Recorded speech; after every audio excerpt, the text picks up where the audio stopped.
Making some noise, making a story, making sure his click stays up. That means when he puts it down, Todd's picking it up. Let's go. Who the hell is he anyway? He never really talks much, never concerned with status, but still leaving him starstruck. Humble through opportunities, given despite the fact that many misjudge him because he makes a living from writing raps. Put it together himself, now the picture connects. Never asking for someone's help or to get some respect. He's only focused on what he wrote. His will is beyond reach, and now it all unfolds. The skill of an artist. This is 20% skill, 80% fear, be 100% clear, cause Ryu was ill. Who would've thought he'd be the one that set the West in flames? And I heard him wreck it with the crystal method, name of the game.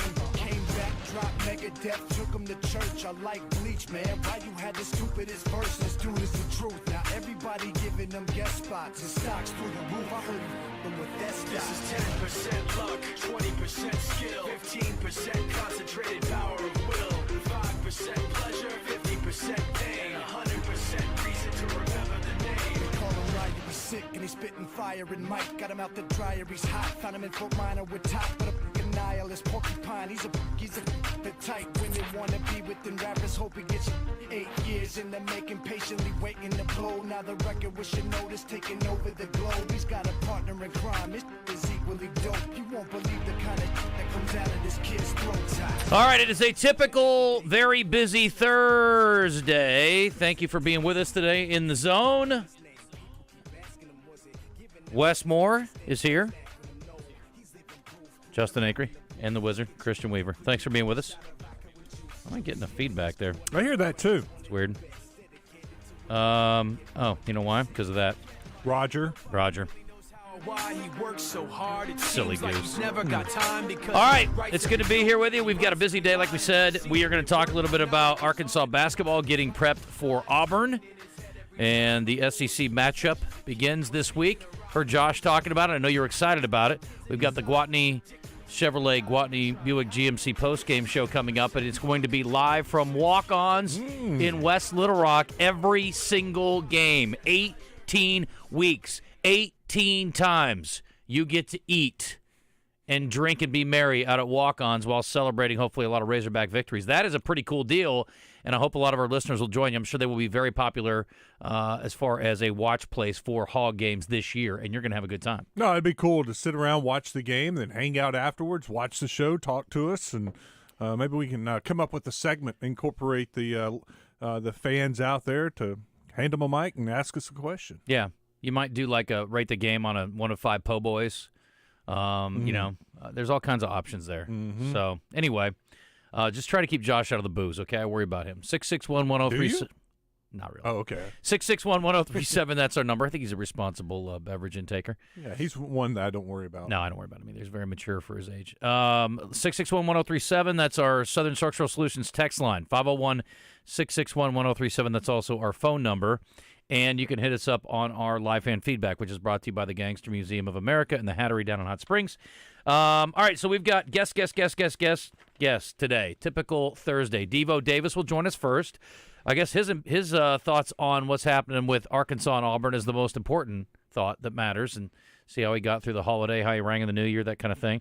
Richard Davenport at 10:45, very important segment, I think, today with all the things happening in the portal. Again, nobody in for a minute, but you can pull people out whenever you want. Did you see Alabama's center jumped ship? No, I did not. He got. I do not want him. He's going to dribble that ball back to someone else. Here's the thing, though. If he's good enough to start on the offensive line all year for Alabama, he's pretty good at blocking people. I think you can work with him on the offseason as far as the snap part of it goes. Maybe he just had a knob block moment. I don't know. Maybe he's got a real issue. Maybe you can slide him to guard. Yeah. I mean, I'm thinking there's a place for him. I'm sure there'll be a lot of people pining for his role on their offensive line. I saw people calling him a Michigan legend. Oh. That's funny. Too soon. Anyway, Richard will give us thoughts on what's happening with the portal and expectations, and I'm sure they're entertaining guys this week. I'm sure. It's huge. Yeah, with the first basketball game, what a great environment to show recruits. This is how passionate our fans are. Well, it's only for basketball because they're really good, but you don't need to know that. They're like this for everything. I think there are guys on campus right now. I think Richard, I read a couple of his stories. There were guys visiting Thursday, Friday, so they're there. Yeah. Hey, listen, if they put me up in the hotel all week, let's go. Did they put him up in a hotel or did they put him in a dorm room with another guy? No, You can ask Richard, but it's got to be hotel. I would think so. I mean, if it's an official visit and they're paying for it, Stick them in Carnal Hall or something. no, you're going all out. Maybe the what's the hotel? It's the one on campus. I guess Carnal, right? Carnal Hall's the one on campus, and then you got the Graduate that's close by. Yeah, the Graduate was. And the one then I was thinking. our buddies, the Allens, have got hotels all over up there, which are very nice also. So the Staybridge, right by Baum Stadium, is a great spot. Anyway, Quinn Grovey will join us at 11:10. He is courtesy of our friends at Bell and Sward in Conway, which have booted and suited Quinn, made him even a sharper dressed man than usual. Dr. O'Malley, 11:30, just texted us on injuries. What are the chief injuries we need to be getting into with him? Tyreek Hill, slight Trevor burn. Lawrence. Oh. That's a bummer, man. I hate that for him. Yeah, getting ready for the biggest game of the year. You're at practice and you get that phone call. Yeah. For those who missed it, Tyreek Hill's house apparently had a fire, and I don't think there were any injuries, actually, so that's good. But, yeah, we'll talk about whatever. Yeah, Lawrence's shoulder is really the big key because Jacksonville's not only trying to, sort of limp their way into a division title, but also obviously want to be ready for the playoffs. Oh, that's a huge game. Yeah. I mean, it's huge for the Texans, the Colts. You know, if they lose that game, it opens the door for the Texans or Colts. Did you see Carolina Panthers players were criticizing their stupid owner this week? No, I did not. Yeah, he threw a drink on a player, or on a fan, from Jacksonville, you saw. And then he got fined like $300,000 or something. Yeah. It seemed excessive to me. Well, he's worth $3 billion. I'm not worried about the money for him, but it did seem like a serious fine to me. You remember I thought $100,000 was enough. There was a owner that shot the bird at some fans like 14 years ago. I was hearing this story. Okay. Can't remember the owner. 14 years ago for shooting the bird, he was fined $250,000. Wow. So they felt like after that was just shooting the bird. Yeah. This is throwing a drink on a guy. That's a little bit more excessive. And it's been 14 years, and that fine only went up $50,000. That's actually a really good deal then. You're right. Okay, by that comparison, I guess that's fair. I would have thought that was excessive too. I guess they really want their owners to comport themselves in a certain way. Like an owner should? I guess. But they're passionate too. They're fans. Yeah. But you got to control yourself. And why is your box open? I guess it was a road box, right? It was a road game? They were at Carolina. Yeah. Yeah. So, no, they were at Carolina. It was a home game. No, it was a home game. Oh, it was a home game. I think so. Okay. Yeah. Yeah. And he threw it on a Jacksonville fan. Was at it Carolina. a Jacksonville fan? Looked like it to me. He was dressed in the teal. I thought it was a Carolina fan that he threw the drink on. He He was giving the owner a hard time about how bad the team was. Right, and I read the story. I could be wrong. I think he just threw the cup in frustration. Like, it wasn't at a single Oh, no, it person. was somebody turning around yelling at Really? Well, the guy box. turned around and yelled at him after, but he may have just – but he would think he didn't throw the drink out the window for no reason, right?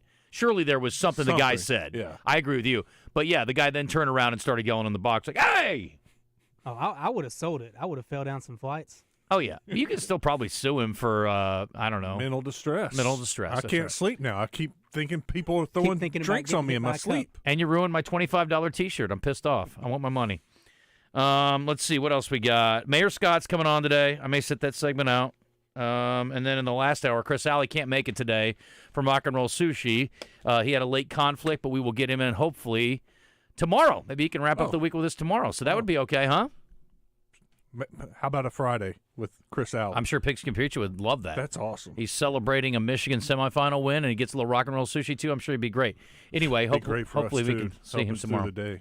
So the reason I don't want to talk to Mayor Scott too much is because, of course, Memphis destroyed Iowa State in the Liberty Bowl as a double-digit underdog, and I owe him a dinner at Cash. And I'm happy to pay up, I suppose, because I lost the bet. So we need to put that together sooner rather than later and just get it done. So I don't want to. I like to, Lannisters always pay their debts. Plus, you know what? I can pick his brain about some things, and we can have a long discussion. We're going to have a 1-hour discussion while he eats lobster about the stupid trolleys. That's what he's going to get. I hope he has a great time. So anyway, I'm going to order a whiskey right out of the gate, and I'm going to just dive right into it. So he's going to. I got a lot of problems with this city, and you're going to hear about them. So we'll get into that. How about you remember the day, and I told you Phil Steele's computer was picking Memphis to win that game outright? And you're like, screw Phil Steele's computer. That's a silly thing. I haven't seen Iowa State's defense play that bad since I was in college. I was just amazed watching that game, and I was a little mad at myself. I put some money on Memphis in the points. I'm like, God, I should have put it on just like Phil Steele said. Yeah, the Memphis money line had to outright. be like 300. It had to be great. Yeah. Iowa State was like, oh, you can throw it over the top of us, but we'll also let you run it wherever you want to. It was so bad. Now, their quarterback threw for 450. Yeah. But they couldn't stop him at all. So it was Really embarrassing. But here's the thing. I would rather have my team get their butt kicked in a bowl game than not playing a bowl game at all. So there's that. Yep. You never know with Iowa. They probably had some money on it. Iowa State. Yeah, maybe so. That's true. It's a good point. I mean, Iowa might have had some money on their bowl game, too, because that was competitive for about a quarter, and Iowa peed down their leg on an offensive possession late in the first quarter, or somewhere in the first quarter, I remember. They had a chance to score and didn't, and then just let them roll away with it. I mean, they just couldn't do anything. They fumbled on their own 3 for a Tennessee touchdown. Then they threw a pick 6 in the span of like 20 minutes. Yeah, they're so bad. And their offense was so bad that they couldn't score, but they helped Tennessee score 2 touchdowns. I know what Iowa's not doing next year. I don't know what they are doing, though. Like, they're not going to have Ferentz back as the OC. I wonder who they will bring in, and will they truly get somebody who's dynamic and let them be – because, again, they're trying to play complementary football. They stumbled and bumbled offensively their way to a 10-win season. That's crazy. If you can just get a reasonable offense, you could have won a couple more games, and, you know. Were you watching that game? Yeah. The backup quarterback they brought in was fun to watch. I mean, he ran. Yeah. I mean, he didn't throw it much better because their offense is so bad. He got first downs. Yeah, he runs. The other guy was doing nothing. No, they should be looking for a Michael Vick-like player. That's what they need. They need a guy who can run around because they don't have it. They've always had, not always, but most of the time, since Brad Banks, I think, they've had basically a stoic tree quarterback who can throw it okay, but it's hard to work within that offense. I don't think Tom Brady in his prime would have been any good in that offense. He's a hander-offer. Yeah. And that's the thing. Their run game is not dominant like it once was either, so they're just really, really bad. But if you can load the box because you don't have a threat of a passing game, it's pretty easy. I mean, I don't want to get into Razorback football. But anyway, so we'll do that. And we didn't do What the Hell yesterday because I had to cut out a little bit early, and we will do that today. Speaking of What the Hell, yesterday, and it wasn't shocking. I mean, obviously it was a lower-level team, so I'm not going to, toot UCA's horn too much for beating a team that they always beat in Champion Christian. But they scored 120 points in a victory, 120-54. And the only thing that was notable about it, other than Carl Daughtery Jr., Wes, who you covered in high school at Maumelle, what a great score. Had a career high yesterday and played great. 29, I think he ended up with. Wow. Yep. And but Tucker Anderson, who's from Bentonville West and is a freshman, scored the first 13 points of the game for UCA. And I've never seen a dude do that before ever in a game. And then he had an assist to Carl for the hit 15? for the 15 points. Yeah. So I was like, it was just crazy to see. And then everybody probably has talked about it. I don't know if you guys talked about it on the show yesterday, but the Grambling score with the women's game. We did not. No. Okay. So for those who missed it, and I've lamented this before, like the gap of the haves and have-nots is one thing with women's basketball, and they're still pretty significant. But this is different, too. Again, you're playing a lower-level team that has no chance to compete. But I don't know how good Grambling's women are in general, but they played a lower-level school, and they beat them to death, and it was really embarrassing. And I'm sure they're probably not overly proud of it, but it was ugly. And it was the largest margin of victory, I think, in a women's game ever. It was like 100 points plus was the margin. What was the final? 159-18. Okay. 141 points, yeah. That's not good. Here's the score by quarter. After the end of the first quarter, it was 46-4. Okay. At halftime, it would be 82-10. They outscored them 39-3 in the third, and then in the fourth, they outscored them 38-5. So, what was the school? The College of Biblical Studies. Yeah. 4-6-3-5. That was their 4 quarters of scoring. That's not good. Well, here's the way I look at it. And you can relate a little bit with UCA. It's tough to get non-conference opponents to come and play you. It's especially tough to get quality non-conference opponents to play you. And sometimes, just so you have non-conference home games for your fan base to come and see, you got to take what you can get. Right. And that's the only thing I can think for Grambling. This is all they could. It wasn't like they're like, let's go find some bad team and beat the hell out of them. I think it's more like we got to get a home game. Right. Who will come play us? I assume that school's from Louisiana, but I don't know for sure. I don't know. Yeah. But here's the kicker. We need to get somebody to come play us that we don't have to pay a whole bunch of money because of, the money that's available for the basketball program to be paying out. They're trying to go out on the road and make as much money as possible to support their program. And yet you do want to have a home game, but you can't afford to go pay somebody a ton of money to come in and play you. No doubt. So it's tough. I mean, it's tough. I'm not going to get all over them for it. Yeah. it is what it is. That school, College of Biblical Studies, signed up for it, and they knew what they were getting into. They got their $7,000 and they went home. Yeah. I mean, it was a big $7,000 for them. Probably so. If that's what it was. Whatever it was. Little Rock is at home today at the Jack Stevens Center against SIU Edwardsville. That is the men's game. The women play at 5, men at 7. So if you're looking for some in-town hoops tonight, you got Coach Foley, Coach Walker in action in an OVC game tonight. And then the A-State women and men are playing tonight as well. A-State women on the road at James Madison, and the men are home against Georgia Southern. I don't know that I necessarily need doubleheaders all the time, but it's nice. It's fun for the fan base when you can do them at that. To me, at the mid-major level, it's a great thing, and you'll see a lot of that, I think, on Saturdays in the ASUN, but I don't know if they're doing that all the time. I don't know if Little Rock, that's going to be the standard or not for Saturdays and midweek games or not, but I kind of like it. I like having a chance to go, and I wouldn't always sit through both games, but like when my kids were young, we would go and catch maybe the second half of the women's game and then go to the men's game. Yeah. I mean, they were happy to run around and watch hoops, and I was happy to drink a cold beer and watch basketball, so it was fun. And sometimes you go to all of the women's game and leave at halftime of the men's game. Sometimes it's true. Coach Foley obviously has created quite a standard. He's a guy that doesn't have a hard time getting good teams to come and play them in Little Rock. No. But that is a luxury that not many programs have. So look at that schedule. When I used to do work study in the Little Rock Athletic Department, it was always back-to-backs because I worked the games, and it seemed like it was always the same team that you played back-to-back. Yeah. But for some reason now they're not doing that? No, they are playing the same team today. Oh, okay. Arkansas State is not. Arkansas State's women are at James Madison. The men are hosting a different team. Oh, Yeah, the Sun Belt changed that up a couple. I remember that, and I was just like, I don't understand. Seems that. counterproductive. Yeah. I'm with you. Yeah, it seems easier just to send both. Their rationale, or part of the rationale, was you always have a home game for the university. You know, one team's on the road, but the other one's at home, so that gives your fans, a home game all the time. That's actually reasonable. I'll listen to that. That's not a bad take, I suppose. But If you're playing at the same time, then you're splitting viewership, even if I don't know. you're if not playing that's at the even a big exact deal. same time, and that is a larger window of concession sales, which is what we're talking about here. And I don't know, I guess it's probably one ticket. You would lose maybe a little bit of the ticket deal. But at that level, like, are you really making – you're getting season ticket holders. You're mostly relying on that anyway. You also don't have to pay employees to come in for a whole nother day to work the concessions and the tickets and all that too. So I would think there is probably some kind of financial balance there. I don't know. I don't know anything about anything. I don't even know what we do. Anyway, should be a fun show today. I'm excited about it. And Devo coming up in just a couple minutes. Let's get some calls in. Again, if you want to join us, 6611037. JW, what happened to you, buddy? Zone question today, Yes, please. since we were talking about Arkansas basketball earlier. I have an alternate question too, but go ahead. Okay. What is Arkansas basketball record? What do they finish? Still doing 18? Yep. Yep.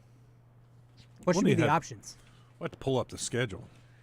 Yeah. I know it's tough.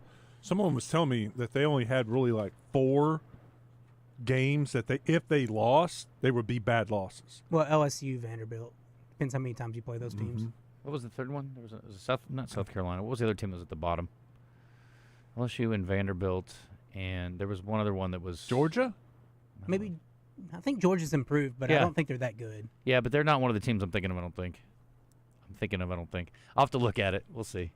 Yeah, let's we'll look at the schedule and then. But I think under 500, at 500, above 500, and then maybe 10 wins or more. I don't know. What did we finish with last year? Were we negative in SEC play? Did they finish? 7-11? I thought it was like 8 and 10. 8 and 10? Somewhere around there, yeah. Have to look it up. All right, my alternate question of the day today, and again, you can send this in or call it in, or you can vote online mostly is what you need to do. On Twitter, at CWeaver1037, at Wes_more, 2 S's, 2 O's, 1_ at Justin Acree 7. Sonic is up to some new things. Did you guys discuss this yesterday? We are going, somehow, we're going Monday, and we're going to test this on the air. I want people to know, or I want to know from people, what are you more likely to try first? They're introducing a peanut butter bacon supersonic double cheeseburger starting, as Wes mentioned, next week. It has 2 beef patties with creamy peanut butter, crispy bacon, grilled onions, melty cheese on a bakery bun. Have you guys ever had peanut butter on a burger? Yes or no? No. Okay. I have, and it is an odd thing. It is phenomenal. It is a velvety texture as the peanut butter melts onto the burger. It sounds odd, but I'm telling you, fantastic. There's a place in Winterset, Iowa, home of the Duke, John Wayne, when he was alive. At least when he was born there. And all the bridges of Madison County that does it. They're famous for it. It's actually really good. The next time you grill burgers at home, make a couple extra ones. Try one with peanut butter. You may hate it, but I think you'll like it. It's actually very surprisingly good. And then they also are adding a peanut butter bacon shake. So that one is really a curveball for me. Now, I like bacon in just about everything. I don't know how I'm going to like it in ice cream, but I would be willing to try it. Mm-hmm. So the question I have is, what would you be more willing to try? There is no, where's the neither? Which one would you be more willing to try? Not, I don't want to try either one. I don't care if you don't want to try either one. Just don't vote. It's okay. Which one would you be more willing to try? Well, we're going to do both, but I would be more willing to try the shake. Okay. Like if I was to pull in the Sonic, that'd be good. I feel like that'd be easier to shake. get through. Yeah. Definitely. If you didn't like it. I will be shocked. Shocked. Not you. No offense. Yeah. I'll be shocked if you don't like it, Wes. I think I will. I think you will too. No. I think I'll like the shake too, even though that would not be something I would seek out. I think I'll love it. I do too. I mean, I've I never like had any peanut butter. Sonic. Yeah, I've never had any I Sonic like ice cream. I feel like if there's just little bacon pieces. I don't think the bacon will be overpowering anyway. It I could think be a the nice peanut compliment. butter is going to be overpowering in the shake. Yeah. And you're going to taste more of that than anything. Yeah. I'm looking forward to next week. That's the only reason I'm coming back to work. Hyped about it. It's Monday, the 8th. We just got to figure out what we're going to do. I haven't worked a Monday in so long, I forgot what that was like. When's the last time I haven't had a full week of work in like 3 weeks. It's pretty nice. What are we going to do next week? 5 days of radio, apparently. Take a day off? I mean, if you have to, I guess. Let's hit a break. When we come back, Devo will join us on the other side. Should I be a people pleaser? Fall into line, that would be such a crime. I won't be my own enemy, and as far as I can see, there ain't nothing in front of me. NFL legend Dan Hampton joins Morning Mayhem each week for a little football talk, courtesy of Metro Towing and Recovery and Central Termite and Pest Control.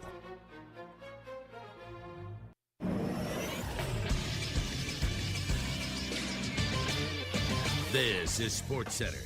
Two upsets last night in college basketball. First, it was number 23 Providence losing at home to Seton Hall 61-57. Star for Providence, Bryce Hopkins, goes down in the game, which saw Seton Hall turn things around and get that 4-point win. And also, Miami beats number 16 Clemson 95-82 at home. Nigel Pack scores 25 points for the Hurricanes, who are 2-0 in ACC play. 4 games tonight as number 15 Memphis takes on Tulsa. Also, James Madison, ranked number 19, takes on Louisiana. Pepperdine travels to number 24 Gonzaga, and then on ESPN at 8:30, it's number 10 Arizona hosting 11-2 Colorado. I'm Josh Neighbors for the Buzz Radio Network.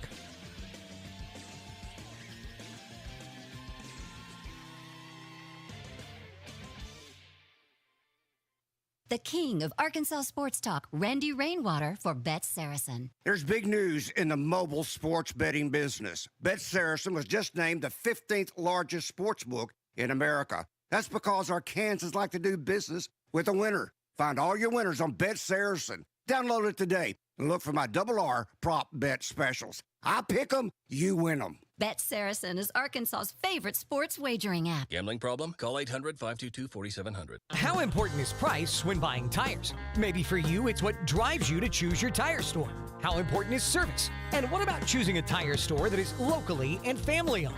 What if I told you that your local, family-owned Big O Tires in Conway and Cabot can offer you the most competitive pricing with the caring service that you expect from your neighbor? Right now, we have huge savings on our most popular sets of tires to keep you and your family safe on the road. Tires, service, and straight talk. Big O Tires. Brandon Moving and Storage has served Central Arkansas since 1965 and continues to provide professional service, local reliability, and community investment. We provide residential and commercial moves, local, national, and international service, commercial warehousing and distribution, unpacking services, and custom packing and crating. Let Central Arkansas's trusted Beacons agent help you with your next move. Brandon Moving and Storage. You make a move, we make it easy.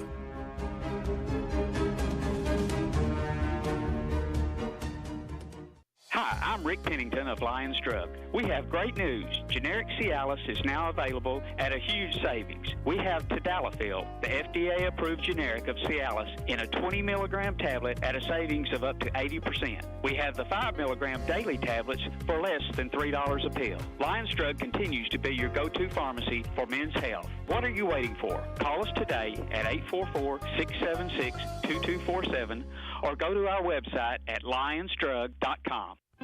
Welcome back to The Zone in the Oaklawn Racing Casino Resort Studio on the Buzz Radio Network with Justin Acree and Wes Moore. Standing in line to see the show tonight, and there's a light on, heavy glow. By the way, I tried to say I'd be there, waiting for Danny. The Zone is joined by Razorback guard and fan favorite Devo Davis. Davis going right to the rack. Pretty finish with his left hand. Devo grew up in Jacksonville, so it only makes sense that he's brought to you by Gwatney Chevrolet. Gwatney Chevrolet is the gold standard for car shopping experience, and Devo Davis sets the gold standard for basketball play. It's Davis for the lead. Timeout, 2.9. Arkansas by 2. What a shot! Visit GwatneyChevrolet.com to see all the great deals. Now, let's hit the hardwood with Devo Davis. All right, let's bring him in. Devo, I know you got practice here in a few minutes, so we will get to it. How are you? Happy New Year. What's going on? I'm doing good. How you guys? I'm feeling good, and been a good New Year. We've been putting in some work, so excited. I like that. Well, you guys kind of turned the switch, or flipped the switch, I guess would be a better way to say it. Turn the corner, flip the switch. Let me mix my metaphors. Anyway, in the second half of your last game out and dominated against a very good team that had some success in its non-conference schedule, what changed for you guys in the second half? I think just us being dynamic in the area we've really been focused on since we've been together, and it came together in the second half, such as us being able to play defense the way we were at the beginning of the second half, and us being able to create steals and get fast break points. And I think that it just allowed us to be able to play a little bit more open, especially with Quinn being out there, helps us dynamically on the offensive end for sure. Is there anything surprising about what he's doing in the games, having watched him in practice? I know he hasn't been available to play for most of them, but were you expecting what you guys are getting from him? Oh, yeah, for sure. I mean, he hasn't been playing, but he's been practicing. So, and before he even came here, like, I've seen Keon playing. So, and I told him that before I even seen him step on the court with us in the practice gym. And so, yeah, I expected it, and I'm sure most did too. He won't come in here just to sit on the bench. He recruited for a reason, and the reason is what he showed last game. We had a debate a little bit yesterday, or discussion, I guess would be a better way to say it. This team appears to have the makings of an elite offensive team, and not sure that you guys are going to maybe get to the level defensively that you've been at in past years is where you've hung your hat. You think Coach Musselman can live with maybe not quite as dominant a defense as you've had when you guys are clowning offensively? Well, when we're dealing with Muss, probably not. He leans his hat more on the defensive end. And so, in the offensive end, he just lets you play freely, or as long as you play defense, you know what I mean, within the concepts of the offense. But, I mean, Muss, he respects what we bring to the table as a team, and he knows we have areas that we need to improve on. And so, as a team, I think we can get better defensively for sure. And then offensively, we won't have problems, I don't think, like you said. And so, getting better is a thing is a big emphasis, and we will get better on the defensive end, and that's been huge for us, and we're going to continue to work on it. So, Devo, last week we were talking about the lack of shots, or just you not taking shots. You were kind of being a facilitator, a defender, a rebounder, and you told us that, you just did what the team needed. I guess the team needed you to knock down some threes last Saturday? Yeah.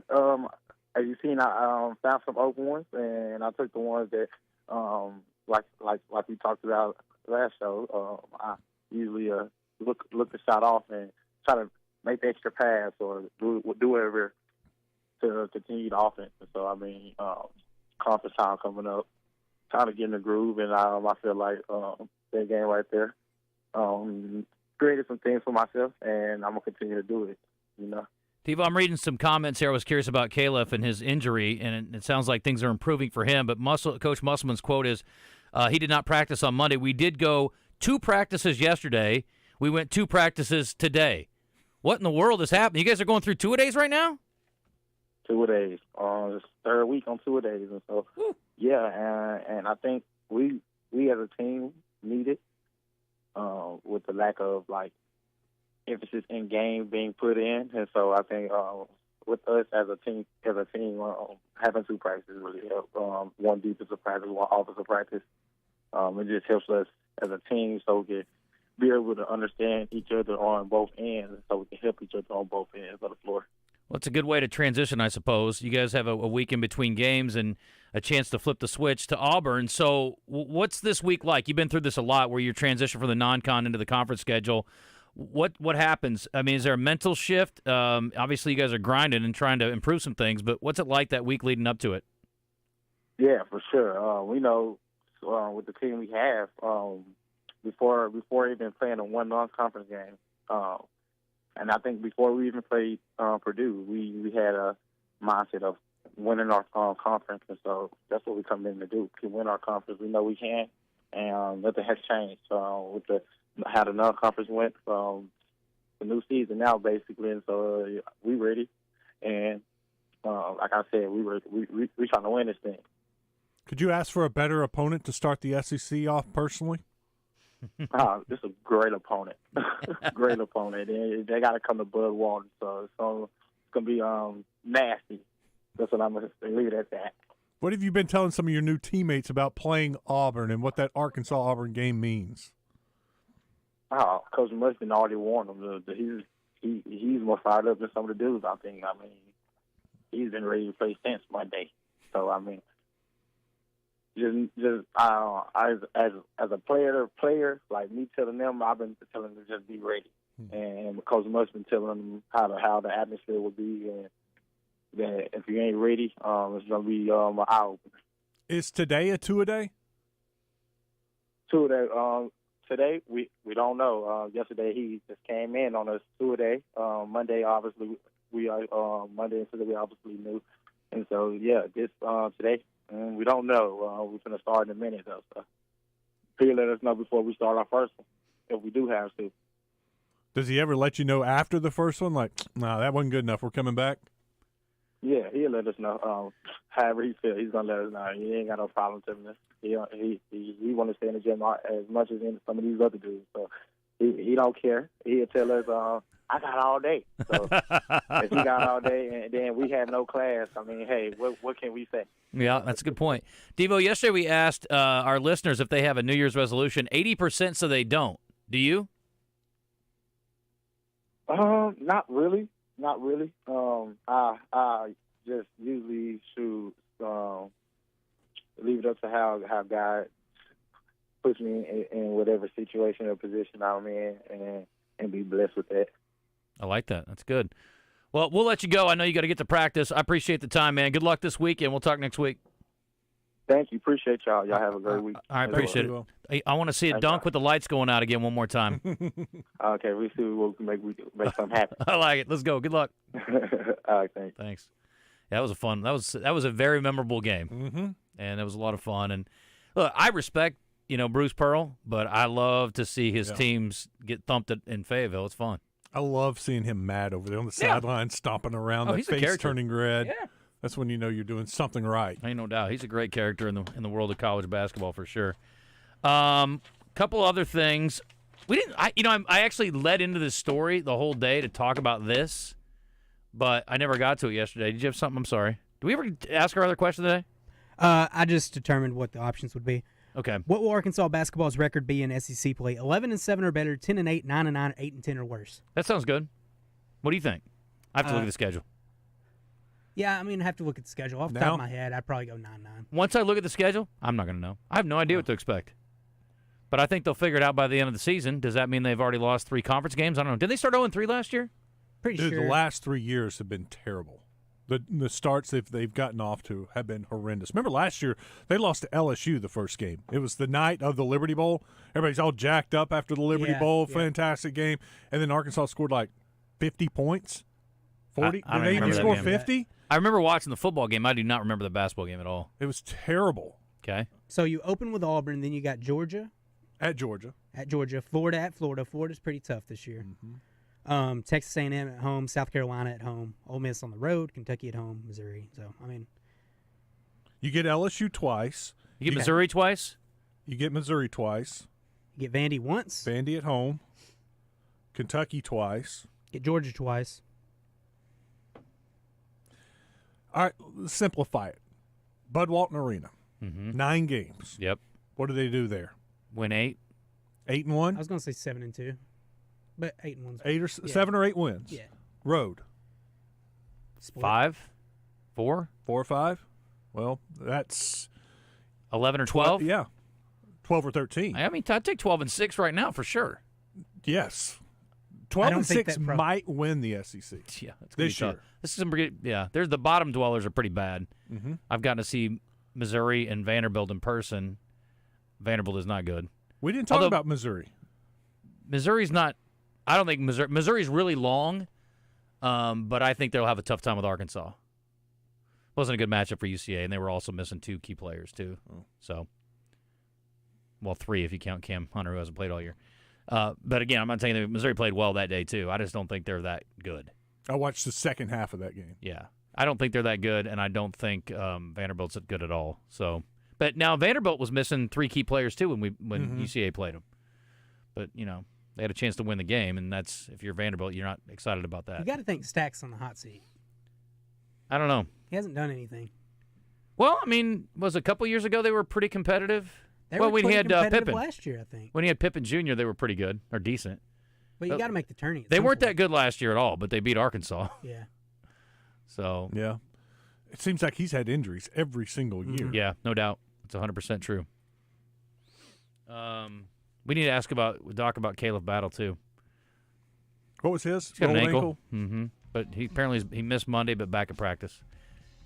So we'll see. Did y'all see the? He was over 5 on Saturday, so obviously he wasn't feeling too good. Did you guys see the transfer portal news out of Ole Miss? Nope.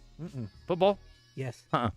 Judkins is in the portal. Oh, that's shocking. You play in the bowl game and then you go in the portal? Weird. Been reported. Money. They're spending all this money on those other guys. Yeah. Well, he'll be the hottest commodity. I mean, he'd be the best running back you can get, right? Yeah. He's a freak.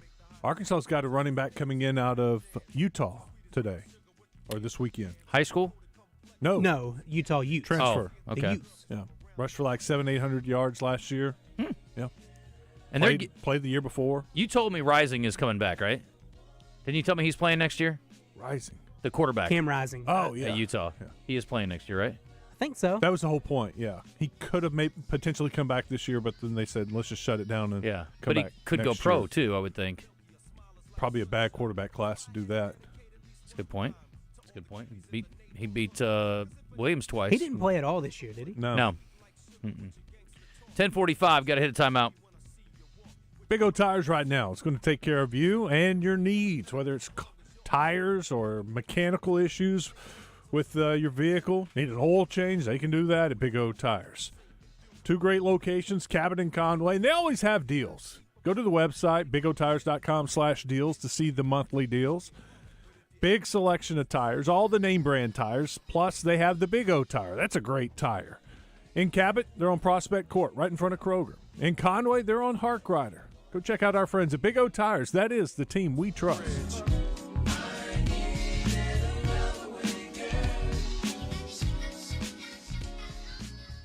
Roger Scott. I'm going to talk to you about Sigma Supply Packaging Products and how they think outside the box. Sigma Supply, they're problem solvers. Now, they've been helping business owners for years with their waste audit analysis program. They're going to come in, they're going to analyze your packaging and shipping and see if automation is what you need to cut costs. Call or text Sales Manager David Breitenberg with Sigma Supply, and you can schedule your waste audit analysis. Here's the number, 501-617-4600. Sigma Supply Packaging Products. If you're not using Sigma Supply, you got low-grade product. product, man. Want to know about bass tournaments and some of the best fishing spots in the state? Well, tune in to Fishing Arkansas Sunday mornings with Big Sarge and his crew. Fishing Arkansas is presented by Fletcher Auto Group, Shelter Insurance Agent Jamie Marsh, Stanley Hardware, and Cooper's Nursery in Cabot. Fishing Arkansas every Sunday morning from 8:30 to 10 on 103.7 The Buzz.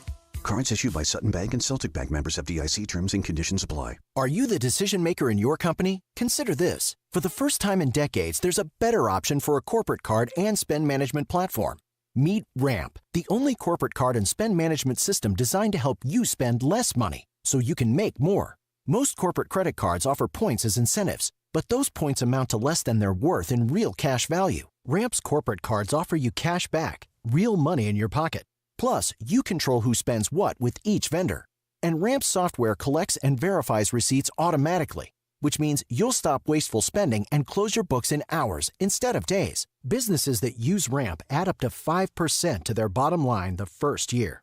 If you're a decision maker, adding Ramp could be one of the best decisions you've ever made. And now get $250 when you join Ramp. Just go to ramp.com/sports. Ramp.com/sports. ramp.com/sports. Listen for Coach Kevin Kelly Wednesdays during The Zone, presented by the Wooded Rock Athletic Club. Join the Wooded Rock Athletic Club and save 30% off joining fees with no monthly contract. LRAC.com. This is Pat Bradley for River City Flooring, where you can pick your payment. Get 0% interest for 12, 24, or 36 months, and River City Flooring in Maumelle is where you'll save 50% on all in-stock waterproof LVP flooring. And did you know River City Flooring carries cabinets? So stop in and let my friends at River City Flooring help you with your remodel. Kitchen, bath, living, dining, they do it all. Check out River City Flooring in Maumelle at their huge new showroom on Maumelle Boulevard just off 430. This is Pat Bradley for Alcoa Community Federal Credit Union in their New Year's Auto Loan Special. Listen close, offer ends January 31st. 3.99% interest on 22, 23, and 24 models. No payments for 90 days or up to 84 months financing. Don't delay. The Alcoa Community FCU New Year's Auto Loan Special with rates as low as 3.99% ends January 31st. Get pre-approved online at alcoacommunityfcu.org. Serving Saline, Grant, Garland, Hot Spring, and Perry counties. If you're looking for the best midday sports talk show in all of the land, look no further than The Zone in the Oaklawn Racing Casino Resort Studio with Justin Acree and Wes Moore.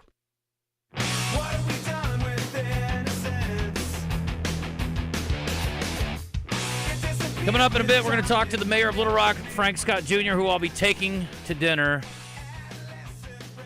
because I lost my wager with him on the Memphis-Iowa State game. And I got to give him a lot of credit because he took Memphis without any points, even though they were a 10.5-point underdog, and they won the game outright. So kudos to him. I was like, this is easy money. I mean, this guy may know politics and banking, but he don't know squat about football. Dummy, me. Yeah. You just said he knows a lot about banking. He does. He's banking a free dinner at Cash. That's where we're headed. CashLittleRock.com, 501-850-0265 is the phone number. And I'm going to be taking him over there. But, again, if you got to pay up on a bet or if you're looking for a group event, they have the small room, the bio room that can hold up to 30 folks. They've also got the upstairs, which holds up to 150 comfortably. So whatever kind of event you're putting on, entertaining clients, you want to book a holiday event for next year, whatever, they are happy to have you at Cash in Little Rock. And it's also a great place for a lunch or a romantic or pay up on your dumb bet dinner. And it comes with free valet parking. We will see you down at Cash in the River Market real soon. And feel free to come over and tell me how dumb I am for making that wager. Let's bring in on the Brandon Moving and Storage Hotline a guy who is pretty darn smart, especially when it comes to recruiting. His name is Richard Davenport. He works for the Arkansas Democrat Gazette and Whole Hog Sports, and he joins us now. Richard, welcome. How are you? I'm doing well, my man. How are you doing? We are good. Happy New Year to you, my friend. Happy New Year. Busy weekend for the football program. We're talking about a couple of guys jumping in the portal that are going to be available moving forward. Christian said he heard that Judkins from Ole Miss may be an available running back for somebody. And so Alabama's center, who had a hard time in the semifinal game, also is moving out. Arkansas going to be entertaining some folks this week, I was told. And I would think pretty big week recruiting for them, especially being able to showcase the rabid fan base at a basketball game. Yeah, no doubt. But most of the guys that are visiting that they're visiting today, and we'll wrap up tomorrow. There'll be probably a guy or two coming in this weekend, but Marquez Robinson, a safety from a cornerback from South Alabama. He arrived last night and is visiting today and leaves tomorrow. He's a 6'2", 195-pound DB who seems to be having a really good time at Arkansas. Micah Mazuka, the offensive lineman from Florida, he's visiting, and he had a previous relationship with offensive line coach Eric Mateos because he transferred from Baylor to Florida, but he'll leave tomorrow, and I think Arkansas is sitting pretty good with him, 6'5", 325. Then you have Percy Lewis, offensive lineman from Mississippi State, who arrived yesterday, will leave this afternoon. All 6'8", 350 pounds of him. I think Arkansas is in good shape with him, based on what I can tell. It does look like he may take an official visit to Ole Miss. It looks like he's canceling an Auburn visit, but looks like I think Arkansas is definitely in a good situation with him. Quinn and Jackson, running back from Utah, he's here. He arrived late last night and supposed to leave tomorrow. If you've watched Utah any this past season or two, you've seen him running back. He was a quarterback in high school at Duncanville, Texas, but probably definitely one of the top running back prospects in the portal, rated number 5 overall from on3.com. And then you have some other guys coming in, but that's just a few guys that are already here. No, one other, McGow Mitchell, safety from Florida. He's supposed to be here till tomorrow. So they're really loading up on visitors just over the last couple of days, and they'll have 2 more coming in this afternoon. How many spots do they have left?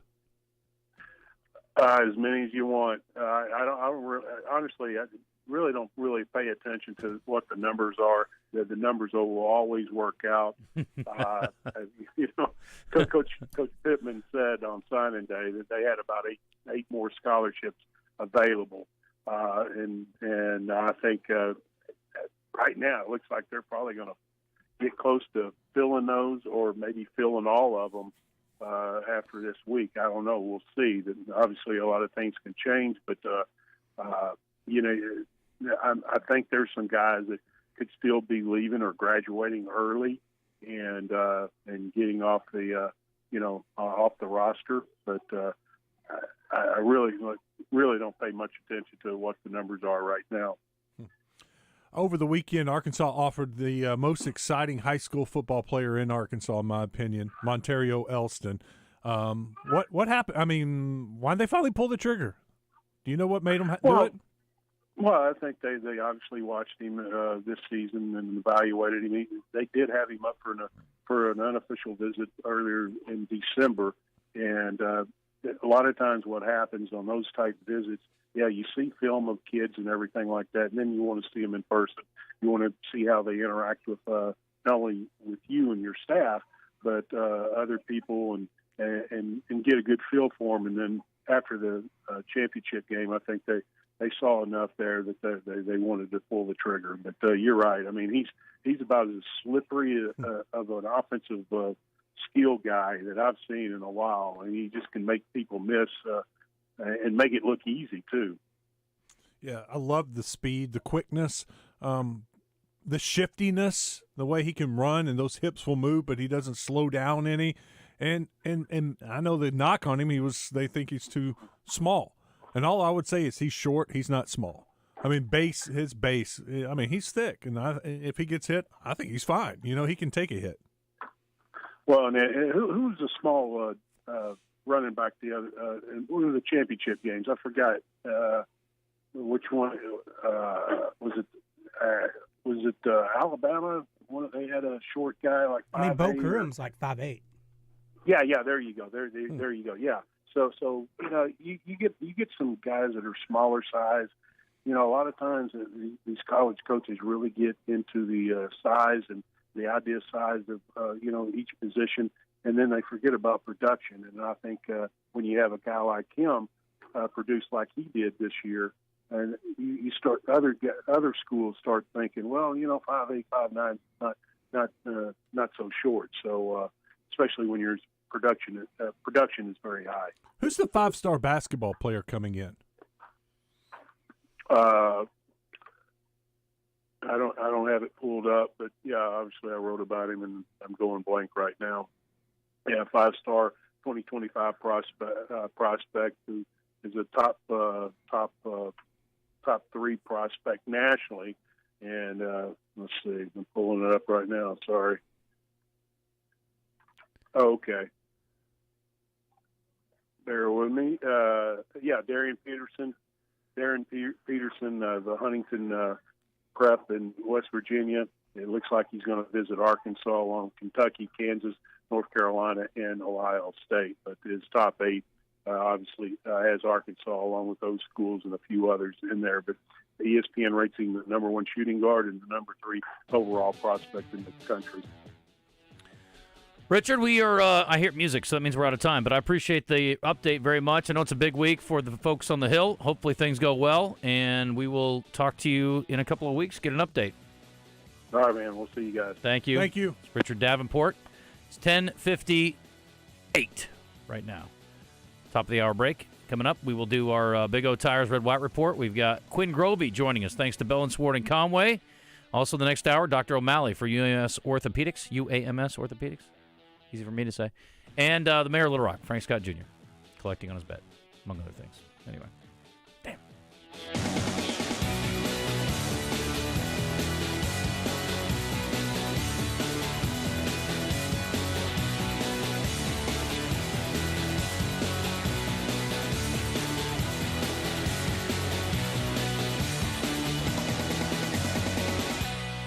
Eat My Catfish, your favorite place for po' boys, shrimp, chicken, crawfish, and so much more, including, of course, catfish, is back open for business in the Breckenridge Village Shopping Center starting Tuesday. And you're invited to help celebrate the grand reopening as the Zone broadcasts live from there starting at 10. There'll be a ribbon cutting, door prizes, and giveaways, as well as a chance to win a catering valued at $250. It's a celebration that you won't want to miss. It's a celebration that you won't want to miss. The official reopening for Eat My Catfish at Breckenridge with the Zone and 103.7 The Buzz.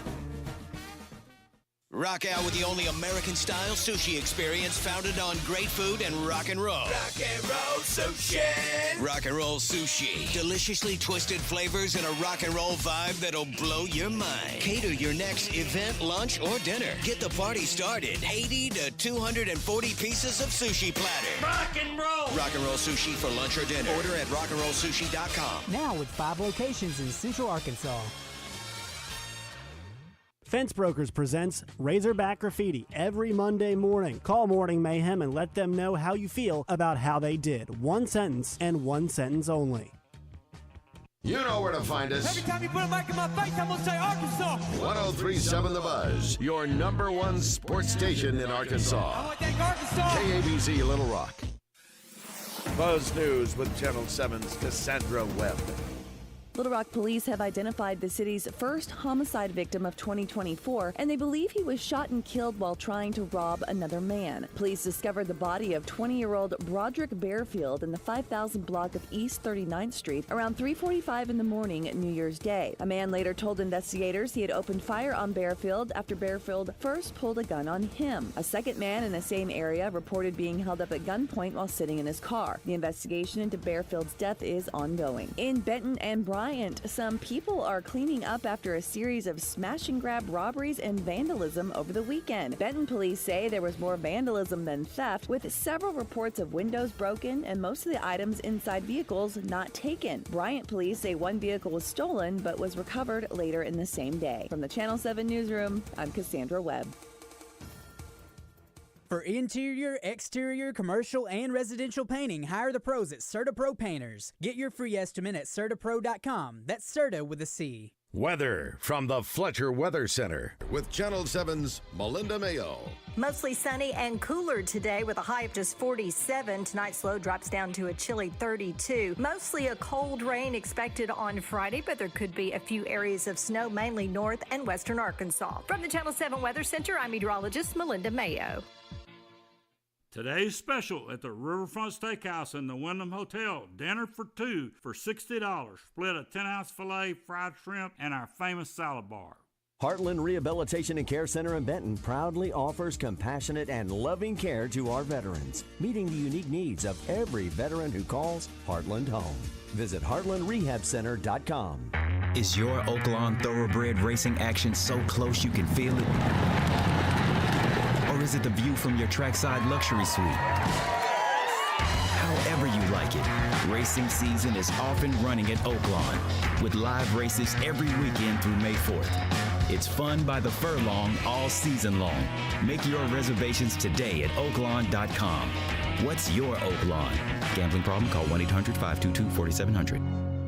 We all hear the radio ads about the IRS. They tell you to be afraid, to be scared, and they try to frighten you into calling. I'm not here to do that. Tax Relief Advocates is different. TRA is here to tell you that if you owe money to the IRS, whether it's $5,000, $50,000, or $500,000, we have a solution. It doesn't matter if you're sitting in your car, at work, or with your kids. No matter where you are, call now. 800-575-1897. Don't lose hope. TRA can eliminate or reduce what you owe to the IRS. There is zero risk to you. If we can't reduce your tax debt, then you pay nothing. Our passion is taxes and helping individuals fix their IRS problems. We have a 5-star rating on Google and Yelp and an A+ with the Better Business Bureau. You don't need to be afraid of the IRS any longer. End your tax nightmare today by visiting us online at TRA.com or call 800-575-1897. That's 800-575-1897. Tax Relief Advocates. Real solutions for real people. The Big Game is brought to you by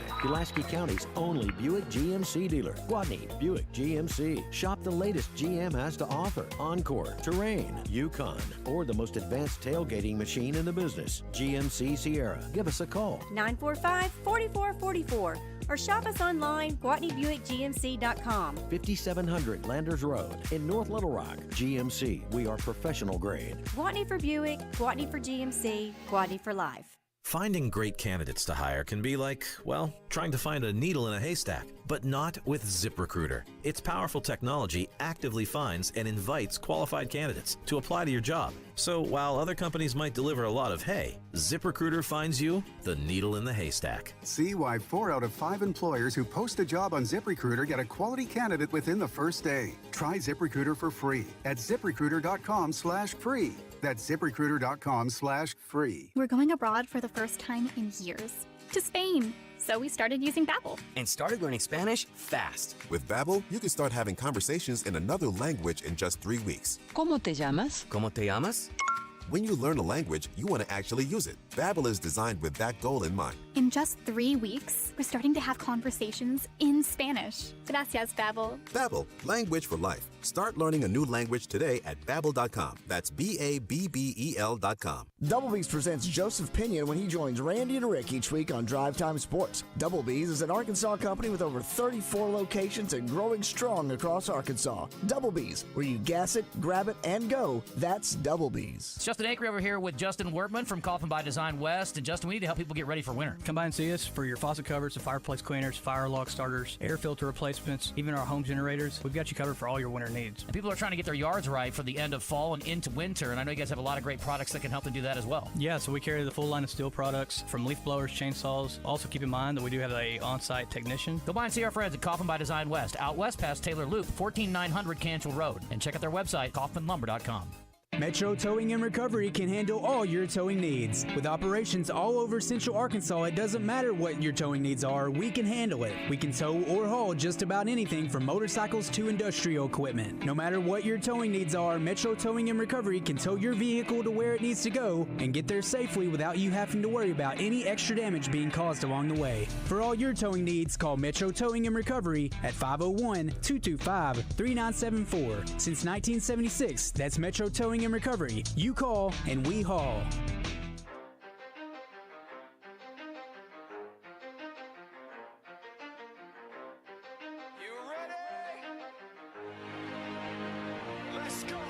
You're in the zone, coming to you live from the Oaklawn Racing Casino Resort Studio. Oaklawn, Arkansas's only racing casino resort. Now, here's Justin Acre and Wes Moore on the Buzz Radio Network. 10% luck, 20% skill. skill, 15% concentrated power of will, 5% pleasure, 50% pain, 100% reason to remember the name. Like, he doesn't need his name up in lights, he just wants to be heard, whether it's the beat of the mic. He feels so unlike everybody else, alone, in spite of the fact that some people still think that they know him, but no, he knows the code. It's not about the salary, it's all about reality and making some noise, making a story, making sure his click stays up. That means when he puts it down, Todd's picking it up. Let's go. Who the hell is he anyway? He never really talks much, never concerned with status, but still even him starstruck. Humble through opportunities, given despite the fact that many misjudge him because he makes a living from writing raps. Put it together himself, now the picture connects. Never asking for someone's help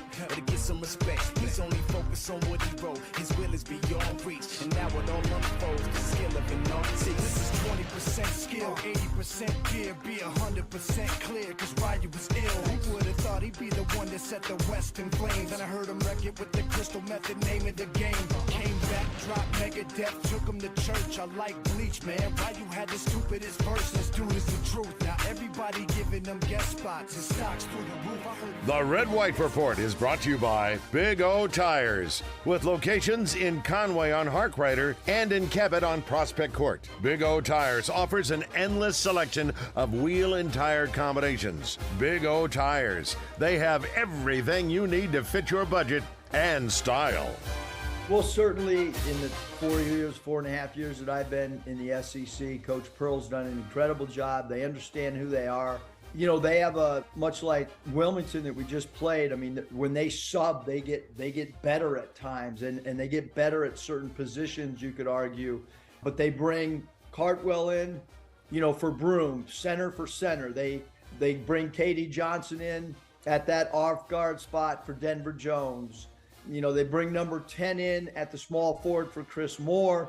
You know, they bring Donaldson in for Holloway at the one. So they bring in a true point, a true off guard, a true small forward, true power forward, and a true center. And so, you know, you're getting a steady diet of guys playing their natural position. You know, there's not a lot of real big lineup, or not a lot maybe of small ball. It's true positional, position for position when they sub, and their bench points, you know, are phenomenal. That's Eric Musselman. It seems to me, Wes and Christian, that he's done a little scouting of this Auburn team. Arkansas opens SEC play in 2 days in Fayetteville. We need to look up how bad the starts have been over the last few seasons. I did last night. I can't remember what I said. For Fox, that was my kind of lead in. They're hoping for a better. They haven't won their SEC opener since 2021. You know who they beat that year? I don't know, but it hasn't even been 12 hours and you can't remember? Come on, man. I know, and I didn't even drink anything last night. That's shocking. Got inspired by our conversation yesterday, didn't you? I've started. I'm looking forward. We're not doing until February. Wait. Well, I'm prime. I'm getting in shape for it. Okay. You know, I don't want to shock my body to where I fall apart. I'm trying to go Monday through Friday, you know, right now. Okay.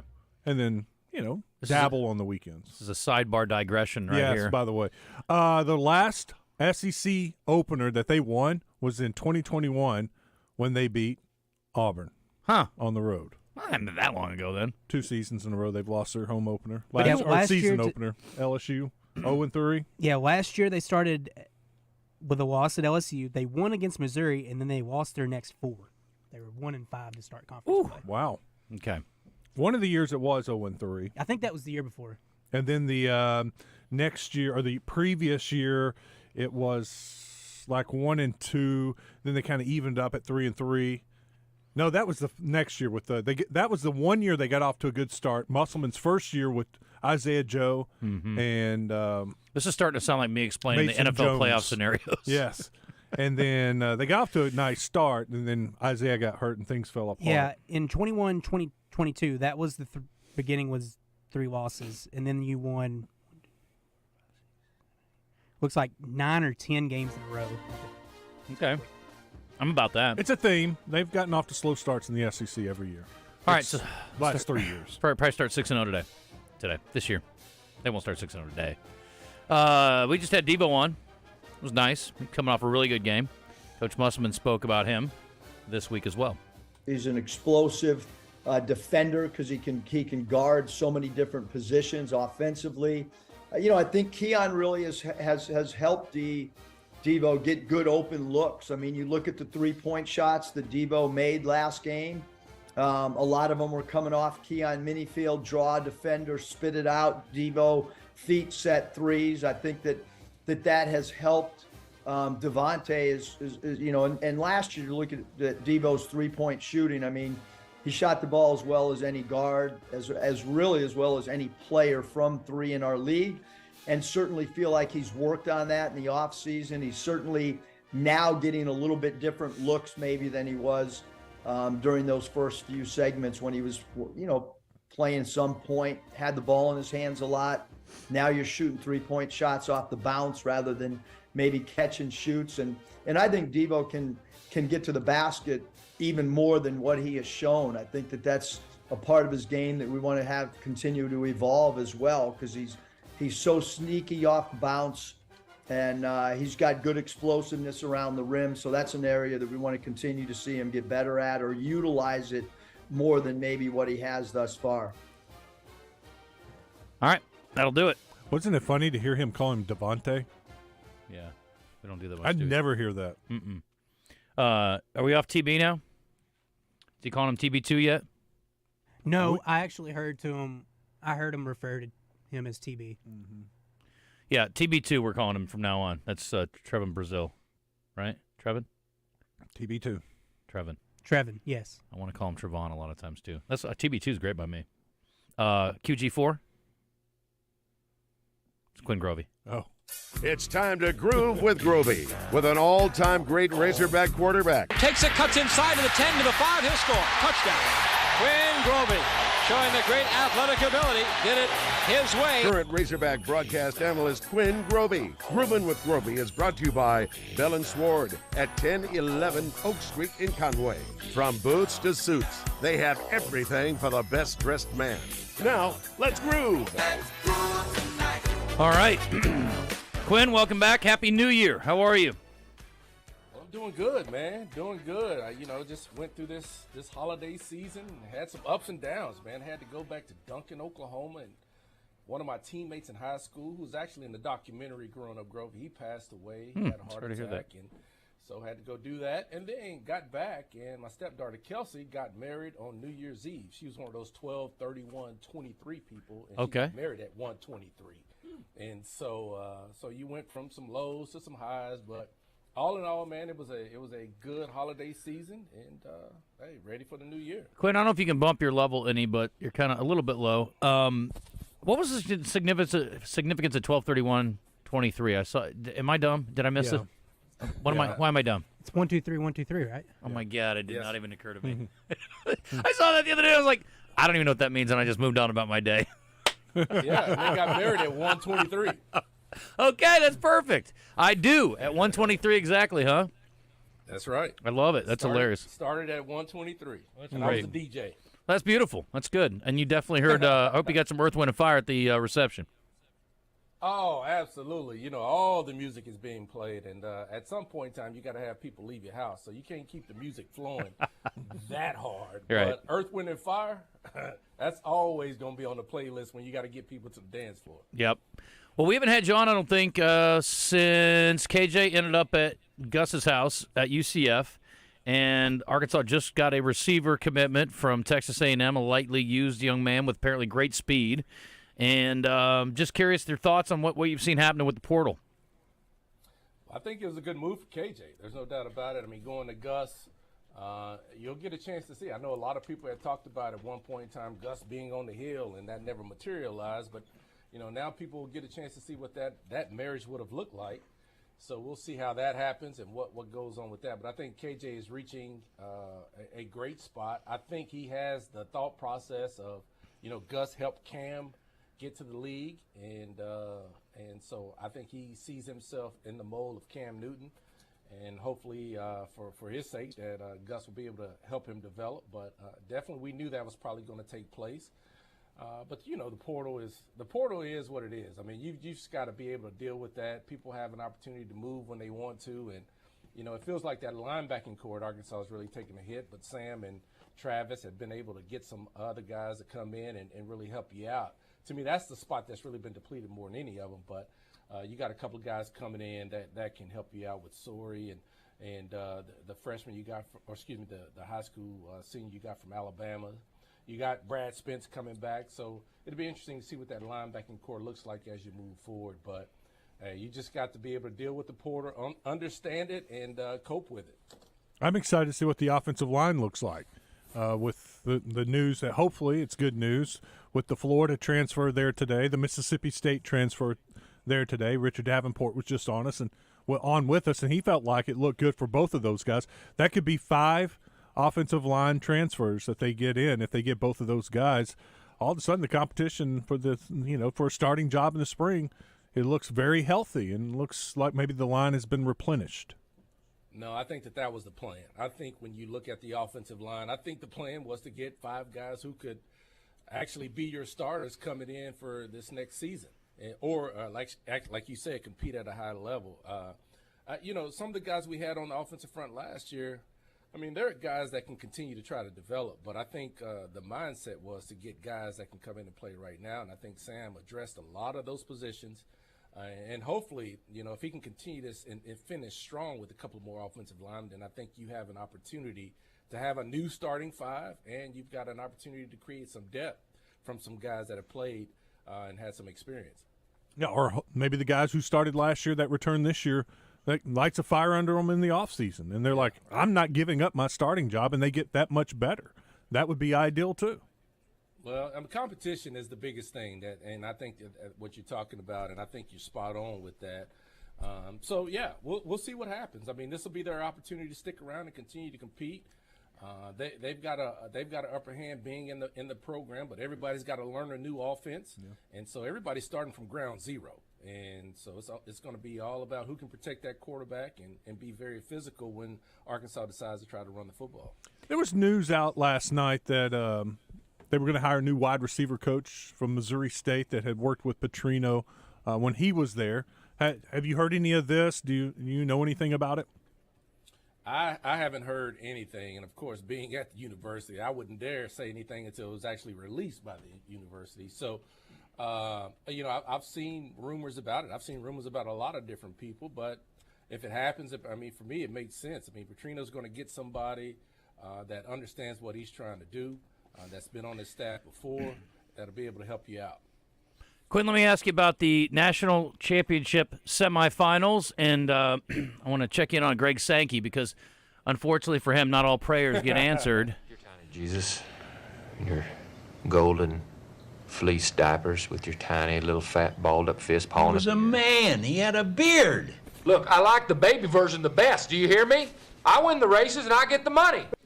I don't know if he prayed to baby Jesus or not, but obviously Greg Sankey was very hopeful for a current and a future SEC team, I'm assuming, in the national championship game. And Quinn, he got neither, but in the process, I think we got a really good championship game. It's going to be a fantastic game. And, Michigan, I thought when they played against Alabama, they were probably the more physical team. I mean, defensive front, offensive front. I thought they were able to run the football a little better, and I thought that they put Jalen Milroe in a terrible situation. I mean, that defensive front was doing some twists and stunts. They knew where Milroe liked to try to escape. They had guys running towards him. They had spies.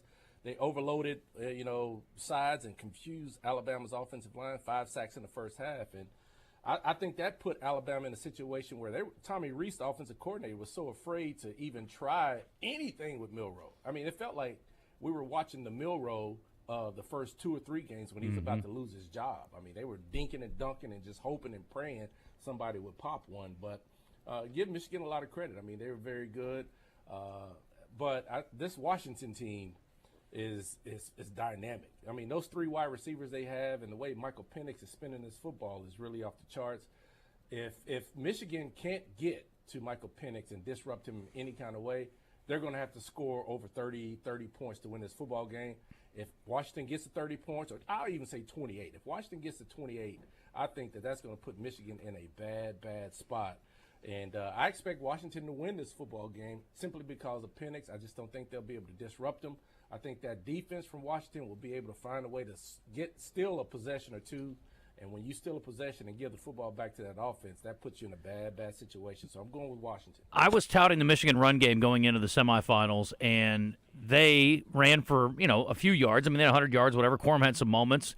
And we know Washington's defense is not maybe what Alabama's is, although it's obviously they've got plenty of talent and they haven't lost a game yet. Do you think do you think Michigan can control the game a little bit more, maybe keep the ball away from Penix a little bit with their run game? Yeah, I think that's what they're going to have to do. And Michigan's going to be very physical. I think that is going to be the key. When you look at their stat, it's going to be third down conversions, keeping the football, and time of possession. Those two things. And I think Michigan is going to have to get to that 30-minute, 32, 35-minute mark of time of possession. I don't know if they can keep it that long. But if they can do that, that really gives you an opportunity to keep that ball away from Michael Penix and what they're trying to do. And Michigan's going to be physical. And J.J. McCarthy's very athletic, so I expect to see him be involved kind of like he was in the second half on some design quarterback runs because of his athletic ability to try to keep Michigan keeping that football and keeping the time of possession. But if they can do that, that gives them a chance. Yeah, I'm tempted to bet the over, but I'm with you, Quinn. I think Michigan does everything they can to slow this game down and limit the number of possessions that Washington gets to where it's a slower pace game. It's tempting to go over, and bettors love going over on, national championship games, Super Bowl games. It's just a lot more fun to root for the over. But if Michigan has any chance, they got to slow this game down and try to win it like 24-21, to where they just don't give them a lot of chances. Yeah, I think you're right about that. And, I think that is the plan. And I think Michigan is comfortable playing with that plan. But looking at Michigan and how they match up with Washington's offense, I think Jim Harbaugh, and I heard Joe Klatt talk about this the other day, and I think it made a whole lot of sense. He was talking about how Michigan and Harbaugh has really had to reconstruct their defense to get ready for Ohio State. And what Ohio State did over the last couple of years, C.J. Stroud, Jackson Smith and Jigba, Marvin Harrison Jr., Chris Olave, all those receivers out there running around, they had to be able to come up with a way to slow them down. And so I think that may be a transferable experience that may help them with Washington. But those wide receivers, man, they're dynamic. I mean, they make tough catches. They get behind you. They can run after the catch. And if they decide to go man-to-man at any point in time, it's going to be lights out because Penix is going to put the ball on the money. All I know is I heard Connor Stallions had a summer home in Seattle, Quinn. That's all I know. So just take that for what it's worth, and we'll see how it goes. How about the NFL? I saw we were about to go through the list here, and I'll go through it in a minute after we let you go, but a lot of guys are going to rest this week, and I'm curious about the thinking with Lamar Jackson. And you rest him this week, which they're going to do. He's also off next week because of the bye. As a guy who knows what the job entails, what do you think about that, sitting 2 weeks? Well, I mean, Lamar, he plays so physical from a running perspective and keeping plays alive. I'm all for it. I mean, I think Lamar is so locked in right now. I mean, it's just ridiculous of what this offense is doing, and I thank him for helping me win my fantasy championship. But yeah, sounds like somebody's getting a new suit. That's right. But I don't know if that's going to impact him. I mean, he's going to practice. It's not like he's going to be sitting around. But I just think it's all about keeping him healthy for the stretch run. To me, this is the opportunity for Baltimore to win a championship because the AFC there's a lot of dysfunction going on over there. And so I think it's an opportunity for them to get to the Super Bowl this year and just deal with whoever comes out of the NFC. And I think dysfunction has crept in the NFC too. People don't know their identity. Philadelphia doesn't know what they want to do. San Francisco is trying to figure out what's going on. And those are the two best teams. And so Wes might be an opportunity for your boys to slip in there. And I was going to ask you, Wes, did you think that the referee made a bad call in that Detroit Lions Dallas Cowboy game by not? No, absolutely not. That was the right call all day, every day. There were like 3 things wrong on that play, and they just flagged them for 1. Did you see that that Brad Allen and his crew, that was what I was going to mention earlier, they're working the Steelers-Ravens game, speaking of the Ravens. So, I mean, I heard they're not doing postseason now because of this mistake the other day, but they're going to be working a big game this weekend for the Steelers. It's a huge game. Now, obviously, you got some advantages because of Lamar's not playing. But, Quinn, go ahead. I was just going to say one of the things Coach Kelly brought up, if you're the Ravens, you don't want to see the Bills in the playoffs. Mm-hmm. They're coming So along. if the Steelers win and the Bills lose, then they're out. You can help out. Yeah, that's an interesting point. The Bills are the third pick at Oaklawn right now, Quinn. So the Niners are the favorites. Behind them is the Ravens, which I can make an argument. Certainly the Ravens should be the favorites, but whatever. Mm-hmm. But there's more challenges. Maybe in the AFC would be the point. Bills are third, followed by the Cowboys. Bills are plus 800, Cowboys 900, Chiefs 900, Eagles 1,400, Dolphins 1,600. Then the Lions, the Browns, the Jags, the Rams, the Packers, the Texans. Anyway, I could go deep. But anyway, give me a team outside the top couple that you think have a good shot to sneak in the Super Bowl. I'm going with the Dolphins. Yeah. They're too explosive. I mean, their offense is fantastic. Now, they had a couple of injuries. I mean, they lost two of their best defensive ends, in Chubb and I think it's Phelan. Mm-hmm. Those two guys are very, very instrumental. I wonder if like Jason Pierre-Paul can come in and help him. I mean, he's getting up there long in the tooth.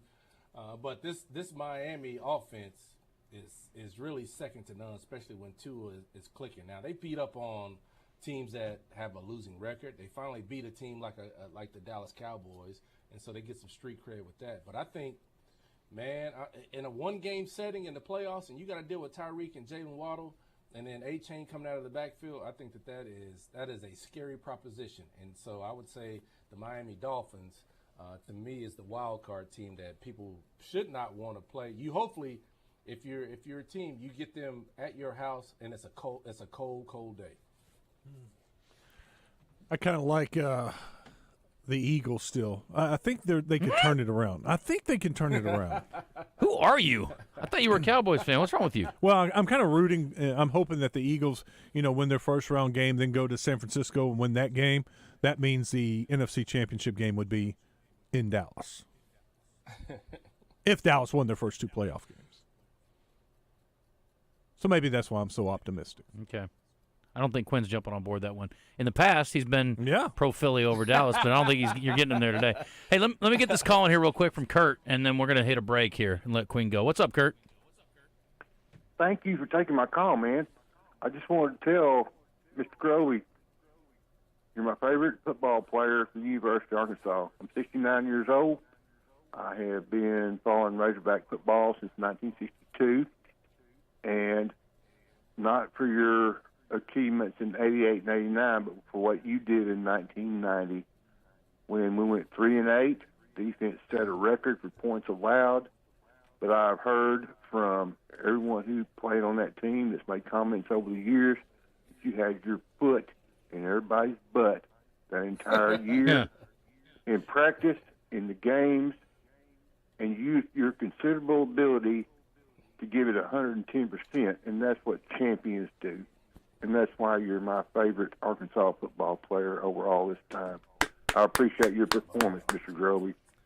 Kurt, that's a very nice call. Thank you. Yeah, I appreciate it, man, for taking well. my call. Well, I appreciate that, man. That's awful nice to say. And, hey, playing for the University of Arkansas is a privilege. And we get a chance to do that. And even though when we were struggling, we try to continue to compete hard for this state. And, it's hard to go 3-8 after you won a couple of championships and continue to fight. I'm sure. And we had some players and we had some fans that continue to support us. And so I'm thankful every day for that opportunity. And I'm thankful to be your favorite football player because there's a lot of players that you could select. So I don't take that for granted. Man, they ought to have you in there to talk to the team. You're the kind of man they need to hear about character.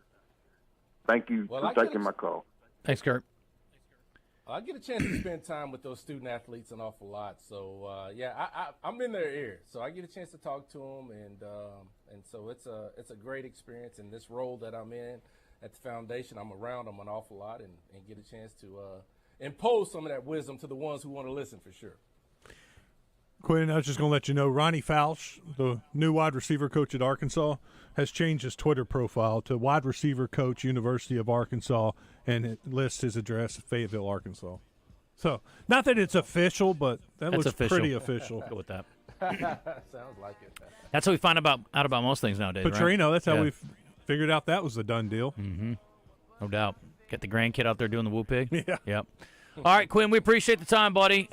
Congratulations on your win in your fantasy league. I was out in about week 3 once Jefferson went down for the Vikings, and I was like, well, that was fun. Well lasted. Yep.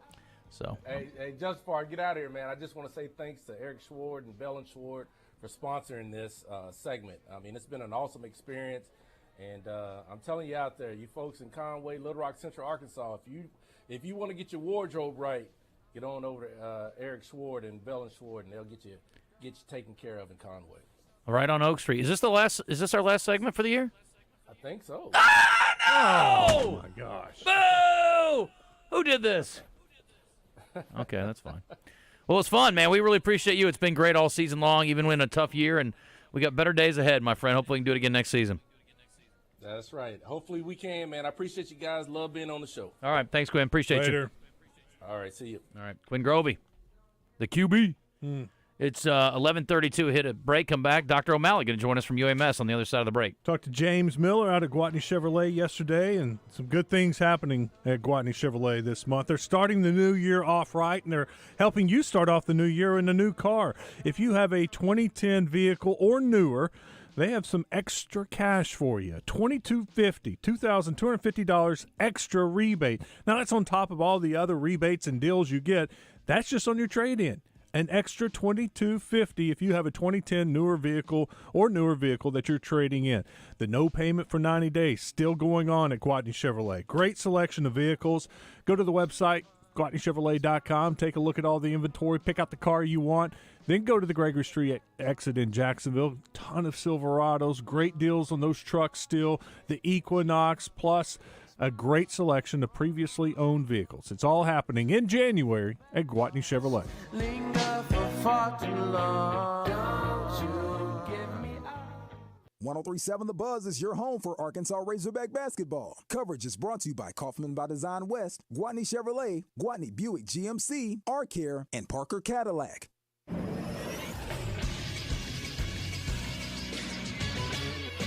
This is Sports Center. Arkansas football has reportedly found their next wide receivers coach as they are expected to hire Missouri State co-offensive coordinator Ronnie Fouch. Fouch previously worked under Bobby Petrino at Louisville and Missouri State. In college basketball yesterday, Central Arkansas beat champion Christian 120-54. They are led in scoring by Maumelle native Carl Daughtery Jr., who had a career-high 29 points. Their next game will be on Saturday against North Alabama. Tonight in college basketball, Little Rock will host SIU Edwardsville at the Jack Stevens Center. Both teams are currently 1-1 in Ohio Valley Conference play. Tip is set for 7. Coverage can be heard on 106.7 Buzz 2. And Arkansas State also plays tonight as they host Georgia Southern in Jonesboro. Tip for that game is set for 7. I'm Christian Weaver with the Buzz Radio Network.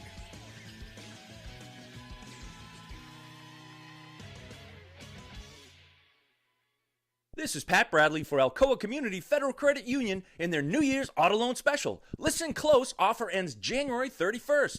3.99% interest on 22, 23, and 24 models. No payments for 90 days or up to 84 months financing. Don't delay. The Alcoa Community FCU New Year's Auto Loan Special with rates as low as 3.99% ends January 31st. Get pre-approved online at alcoacommunityfcu.org. Serving Saline, Grant, Garland, Hot Spring, and Perry counties. This is the Pigskin Preacher, bringing you the word. Jimmy Carter won't appear on any list of the all-time greatest presidents, but he might be the leader for the best post-presidential career. Carter and his wife Rosalind, who died recently at the age of 96, turned their backs on making millions, choosing instead to build houses for the poor, contributing to fair elections around the world, quietly advocating for the hurting, for the less fortunate, and for the mentally ill. The Carters lived out their faith in a way that we should all emulate. Are you looking for a great place to work? Go to doublebees.com and apply online. We are looking for a few good men and women. Doublebees. It's where you gas it, grab it, and go. That's Doublebees. You never know what's going to happen in the zone. It's a big week and the Tide are going down. Are you ready, Eddie, or not? Let's freaking go! Well, he's not the brightest tool in the shed. Or the sharpest. Let's see what the guys are up to today. She touched by me in painted on jeans. And all heads turned 'cause she was the queen. In the blink of an eye, I knew her number and her name. Oaklawn, open for business. Is that news? No. No, it's not news. No. I got some news for you, though. Listen, 38 Special's coming. I heard Roger Scott talking about how that's one of his favorites. And I was like, sounds about right. You seem like classic rock kind of dude, Roger. February 17th, you see, here's what you do. You slide into your favorite person, and you go, hey, got your gift. February 14th, boom, here's your gift. Going to 38 Special. Boom. That's a gift for you and them. Everybody wins. Then you go take them to dinner at the Oak Room or name a restaurant. I don't care. Mainline Sports Bar. Fine, that's fine. That's cool. Go to the Bugler. Lots of options. We're just going out and have a couple cocktails. Whatever you want to do. Stay the night. Stay the night. Oaklawn.com. Book your rooms. Maybe give them a little Astral Spa. Astral Spa plus 38 Special plus a dinner at the Bugler equals... You know what that equals. It's Oaklawn, folks. Live racing's back, too. Back this weekend. Had a great 4-day weekend over the January 1st holiday. That's also called New Year's Day to some of you. Anyway, lots of fun things to do at Oaklawn. Doesn't matter if you're a big gambler or not. You like to eat. You like to have fun. You like to stay. You like to relax. You like to enjoy yourself. Go see our friends at Oaklawn. You like to have a bad time. Go somewhere else. Dr. O'Malley is on the Brandon Moving and Storage Hotline. Happy New Year, Doc. How long can I do that? February 1st, or what's our cutoff? No, I think you could do it for probably the next week or so, right? Okay. I think it's still happy to. I think you can do it the first time you ever talked about somebody in the year. So if you see somebody like in March, just be like, Happy New Year. Nah, bro, I don't think so. I think yeah, okay. There's a the window. cutoff's probably like 2 weeks. Okay. All right. That's cool. Well, anyway, Happy New Year to you, Doc. Appreciate you. Yeah, guys. Let's talk about some negative things like injuries and stuff, but you can always fix them back up. I mean, almost always at least. Almost always. Trevor Lawrence is the key figure this week because the Jags are trying to lock up an AFC South division title, and they certainly would like to have their starting quarterback for that particular game. Meanwhile, you got the Texans and the Colts, and it's an interesting matchup there. Anyway, we got a three-way tie, kinda, but the Jags have the tiebreaker. So what's he dealing with right now, and what are your expectations for him being back this week? Yeah, I mean, it sounds like he's back at practice, like he's got the strain of that shoulder. My guess would be that I think there's a reasonable chance he plays this week, and then I think for next week for sure, it sounds like he'd probably be playing for sure. So I think that sounds like the recovery. He's progressing appropriately. So we'll kind of see. I bet he plays this week, though. Okay. Who was the other guy? I went brain dead. Well, we were talking about Brazil has been an ankle, maybe? No, Battle. Caleb Battle. Oh, yeah, Caleb. Rolled his ankle in practice. Trying to get him back for this week. Yeah, I mean, that's one of those things, right? It's hard to know on those ankles. You look at all these ankle injuries we see. Sometimes they come back really quickly, but the problem is it's really hard to tape some of these basketball players and give them the stability. With some of our football players, we can tape them up a lot more.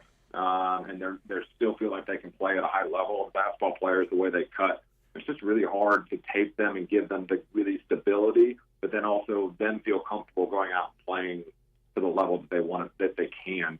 And so sometimes it takes a little bit longer, particularly for basketball players to come back. So maybe one of those things, he comes back in a week, and they take a little longer depending on how bad that sprain is to that ankle. Last time I was keeping up with Providence and Seton Hall, and Providence lost the game, but they may have lost their best player, Bryce Hopkins, for a while. It was very awkward, I would say, at best. His injury. Did you see it? Do you have any idea? I'm trying to look it up right now. He tore his ACL. Oh, it's done? Yeah. They said that? Yeah. Oh, yeah. I was afraid of that. It was one of those where he was kind of awkwardly. Really awkward. Mm-hmm. And they just, it's a very, you watch the play, and he just kind of gives out on him. And that's what we call with our ACLs a non-contact pivoting injury. He just pivoted right on that knee, and that's what we see particularly in our soccer players. And they injure that ACL just from twisting, and it just gives out on them. And so that's it's not as typical with that sort of play if you watch the video, but that's very common, and that's actually the more common way to tear your ACL than a direct contact to the knee. Mm-hmm. Yeah, no more dancing for me. If it twists like that, pop, gone. When was the last time you danced? I've had a few dancers tear their ACL, so that's been done before. Doc, I want to throw you a curveball here. We didn't talk about this one in advance, but I'm sure you've dealt with this a lot over the years, especially with the type of injury, with the type of player. But I was trying to figure out why the line was so small in a must-win game for Tampa to clinch a division against a Carolina team that is the worst in the NFL at covering the spread. And apparently Baker Mayfield is in question about playing this week with a rib injury. He got beaten up a little bit in the Saints loss, and I know they are very, very motivated to win this week. But I think the line was 5.5, which had me scratching my head because there's still like an 80% chance to win the game on the road against a Carolina team that's so bad their owner's throwing drinks on people. What do you think his odds are of playing effectively with a rib issue? Yeah, it all depends on where. You can try to block it. I remember, I think it was Tyrod Taylor a few years ago. They dropped his lung when they were trying to numb his broken rib. Yeah. So that's really the treatment that you have for them, and it can be very effective. What's called an intercostal block. Mm-hmm. And so I think that there's a reasonable chance. I mean, Baker Mayfield's a pretty tough guy. I expect him. I would guess that he's probably going to try to play. But the question would be, do they try to block and do they take that risk? But if they're trying to win a division, he'd probably be willing to take the risk of trying to block so he doesn't hurt. You can play through it. There's no you're not worried about it making it worse. It's just a matter of can he play and how does he even play even with the block. Jalen Waddle with the Dolphins had a high ankle sprain against the Cowboys a couple of weeks ago. He's not expected to play this week against the Bills, but they're hoping he's back for the playoffs. Is that timeline 4 weeks about right for a high ankle sprain? It is, yeah. Like as we talked about high ankle sprains before, they're not all the same. We like to use the term high ankle sprain when it's a bad ankle sprain, even if it's not a true high ankle sprain, because everybody expects high ankle sprains to take a while to come back. And a while is 4 weeks, pretty reasonable. That's probably on the early end from a high ankle sprain. I mean, that could be up to 6 to 8 weeks depending on how bad the high ankle sprain is. So, them holding him out the next 2 weeks is not unreasonable to hopefully have him ready for the playoffs. When you say we like to use that term for just a bad ankle sprain instead of a high ankle sprain, just to, let people know how long the guy is going to be out, and maybe the timeline changes a little bit. Does any high-profile quarterback come to mind that's happened to in the past? I'm trying to think. Can you think of any? Patrick Mahomes. Well, Wes calls it the Mahomes. I think Waddle's just not as tough as Mahomes. Oh, yeah, He went out the next week. Mahomes was definitely not a high ankle sprain on his. I can guarantee you. There's no way. You watched what was that last year? Yes. It was like a week. God, Wes has been beating him up for a whole year over it. Dear Lord. Yeah. Yeah. I mean, you're as bad as a pigskin at holding grudges. Let it go. Taking it easy on him. His receivers are so bad. I feel kind of bad for him. Hello, I have a high ankle They shouldn't have paid him so much money. That's his fault. So if they had more money, they could have better receivers. He took too big of a contract. His wife's a loon. He sounds like a muppet. The guy's dealing with a lot of stuff. Give him a break, Wes. If he says it's a high ankle sprain, let him be. I haven't mentioned it in months. Hello, I have a high ankle sprain. It hurts real in your bad. Throat? Not that high. All right, Doc, I appreciate it. Wait, I got one for him. I'm sorry, Doc. Hey, Doc, stick around. Southern Structural Solutions text line. Ask Doc about a calf strain / tear. Teen basketball player strained it 10 days ago. Oh, yeah. And not improving. Suggestions. Oh, the old gastrocnemius, Doc. Talk to me. Yep. Oh, yeah. That's the gastrocnemius and the soleus are the muscles that attached to the heel cord, the Achilles tendon, and that is very common in our basketball players, and unfortunately, it could be 3-4 weeks to come back from that. 10 days is not it can take time, and at 10 days, they may not be ready to come back. The problem with that type of injury, any sort of muscle strain like we've talked about before, is they can keep re-injuring it if they're not close to 100% when they come back. And so they got to get good therapy, they got to get good stretching, and you got to get that muscle time for it to heal. And then 10 days often is not long enough for them to be able to come back from that type of injury. If it's like a grade 2 or grade 3, it's on the severe side. And so it may take multiple weeks. But we have really good foot and ankle doctors if he needs to see somebody to be evaluated for that. Oh, I was going to ask you about one other injury. My kid's got some weird thing, and I'm going to try to remember what it was. Some lower back injury, and the doctor was basically like, it's not going to heal, and you can play on it. You're not going to risk any further injury. So basically, it's like, how much can you play with the pain? he's kind of soft, so I don't know how much he'll be able to play. But the question is, are you familiar with this? It's called a PARS defense. That sounds right. Yeah. So that's just where you see it, particularly like on our gymnasts get it. We also see it in when you're lifting really heavy. It's a little breakdown of a part of the spine, a part of the vertebral body.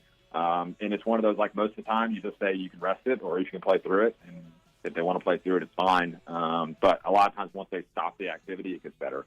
Very seldom do they need surgery for it. And sometimes it can be just like kind of something they were born with that just becomes symptomatic as they're playing something like line in football and heavy lifting. Can cause it to flare up. If they stop, it'll probably get better. So what you're telling me is it's genetic one way or the other. Either he's soft or he's genetically flawed. So you're telling me one of those two, either one of those came from me. I'm going to blame you. He's not tough because of me either, I can tell you that much. That's for sure. So either way, it's your fault. Right, exactly. You're getting it. You're picking up what I'm putting down. I appreciate that. Anyway, Yep. Doc and his folks, they can certainly take good care of you. As he mentioned already, they've got great specialists at all their locations, Autumn Road, Colonel Glen, Shackelford West, and you can get same-day or next-day appointment, 501-526-1046, and you can find them online at umshealth.com/orthopedics. Doc, thank you for the time. Talk to you in a couple weeks. Thanks, guys. All right, when we come back, I'm going to take my beating from the mayor. Yeah. We will take a break, and when we return, we'll get into that and let him have his moment in the sun after my Cyclones got buried by his Memphis Tigers. Ugh.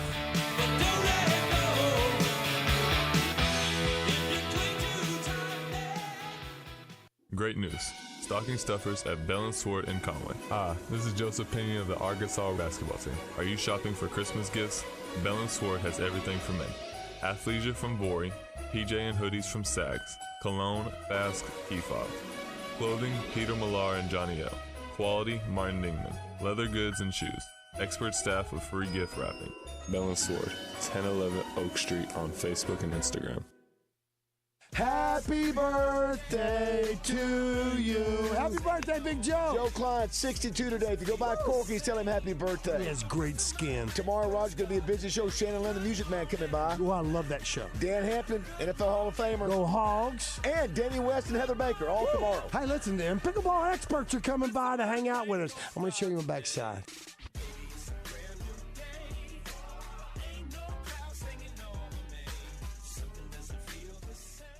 Cards issued by Sutton Bank and Celtic Bank, members FDIC. Terms and conditions apply. Are you the decision maker in your company? Consider this. For the first time in decades, there's a better option for a corporate card and spend management platform.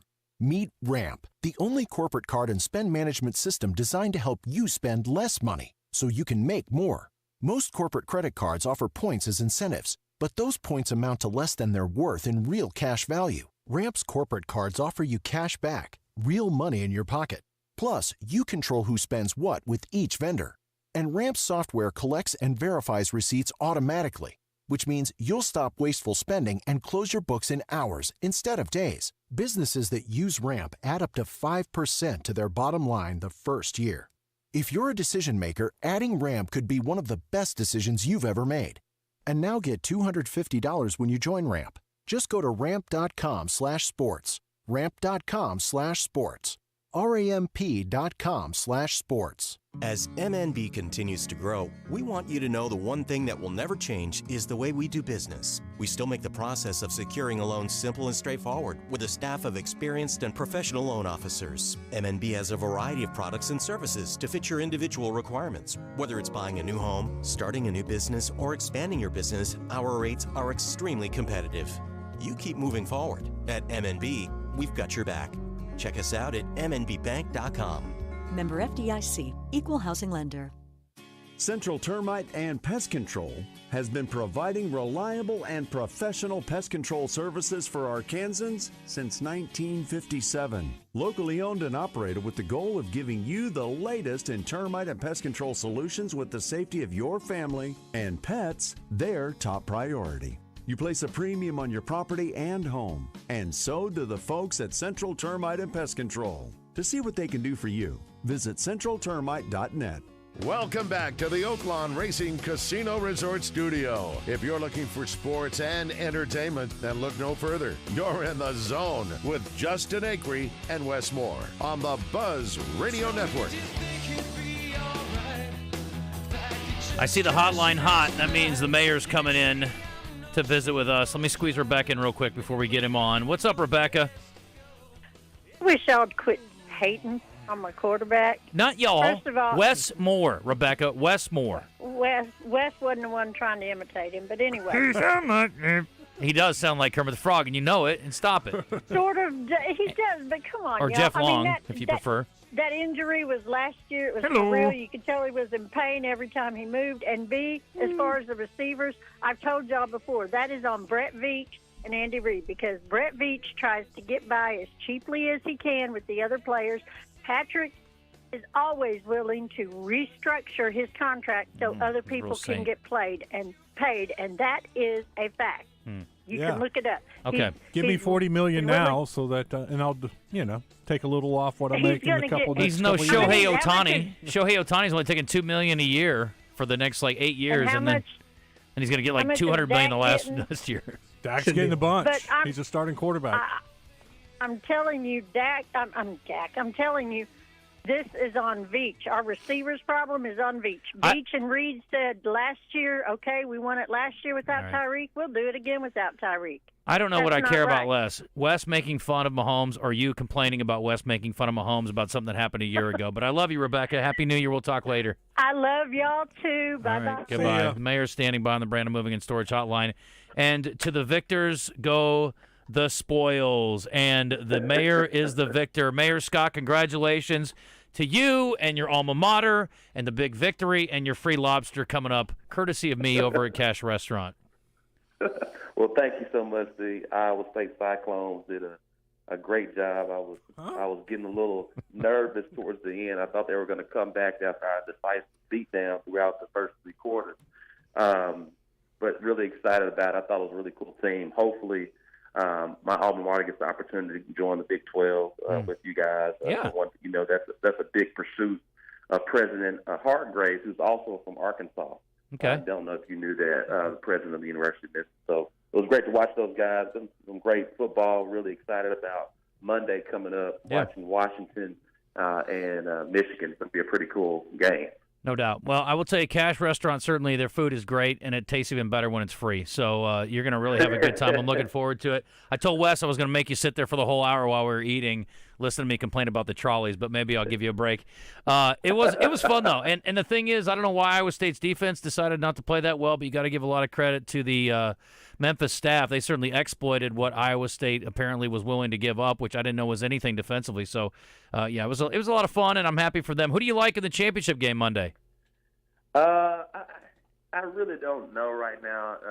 I'm a big Michigan fan as well. Okay. Growing up watching them, and also a big Nebraska Cornhusker fan. Oh, boy. Of course, I'm an Arkansas Razorback fan.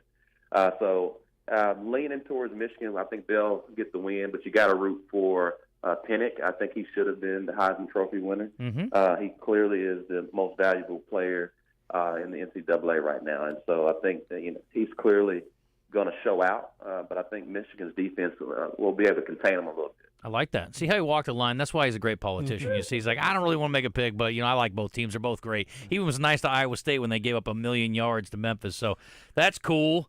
All right, well, let's talk about what's going on at the city. Kind of a look back on 23, if you would, Mayor. And I'm sure there are plenty of things you were happy about and proud of. And, again, we all have an eye towards the future with all the things going on from a construction, development, and planning standpoint for 24 and beyond. Well, great. One of the first things I really want to spend some time on is that in 2023, we saw violent crime significantly go down overall within the city of Little Rock. We also saw our homicides go down a net 25%. So I want to give a big ups to the men and women of Little Rock Police Department, as well as the city's holistic community violence reduction plan that has been in action, and we really are seeing those results. So really big ups again to the men and women of Little Rock Police Department. Secondly, you've seen a lot of the construction that's going on in downtown Little Rock and a lot of plans that we have with our first ever downtown master plan, alongside our ambassadors that we brought back to downtown to help with a lot of the kind of concierge service for not only the residents but the tourists that are coming to downtown Little Rock. We clearly are seeing continued historic jobs growth. Since 2019, we've seen close to 11,000 new jobs, particularly in this quarter four of 23, which was a monumental job announcement with the Soul Falcon Jet expanding a 50-year relationship that's netting us close to 1,000 new jobs and $100 billion in investment. And so we want to continue to focus on how we continue to keep our city clean and safe, showing the economic vibrancy that we've been seeing over the past few years and continue to reel that in. But most importantly, the quality of place. And what we want to continue to do is focus on how we can continue to knit that together for our city. We're not going to have you on again before Martin Luther King Day, and I know there are plenty of events around town. Anything specific you want to promote on that one? Sure. We give an annual MLK Unity Day service on Sundays, the Sunday before MLK Day. The Sunday, January 14th, we'll host our annual MLK Unity service at 5 o'clock at St. Mark Baptist Church. The keynote speaker will be Dr. Regina Stewart, and I want to invite everyone in the city to please join us at St. Mark Baptist Church. We have ecumenical service of all different faiths and backgrounds at this particular Unity Day to show unity in the ideals of Dr. King. Very good. All right, we're up against it. I'll be in touch to pay up on our little wager, and I'll look forward to it, Mayor Scott. I appreciate the time today, and we will talk to you again soon. Talk to you soon. All right, very good. That's Frank Scott Jr., Mayor of Little Rock, with an update and a very magnanimous acceptance of his victory. Kudos to the mayor. Entertainment birthdays and a What the Hell segment. Special Thursday edition coming up after the break. It's 11:58. You're in the zone. Wes Moore, Justin Acree, Christian Weaver, all on Twitter. We've got our Southern Structural Solutions text line available to you, too, at 501-661-1037. And the live fan feedback through our Listen Live button, brought to you by the Gangster Museum of America, right in the Spa City, along with the Hattery. So we'll be back in a moment, and we'll share your thoughts. And if you want to weigh in or win something, come on.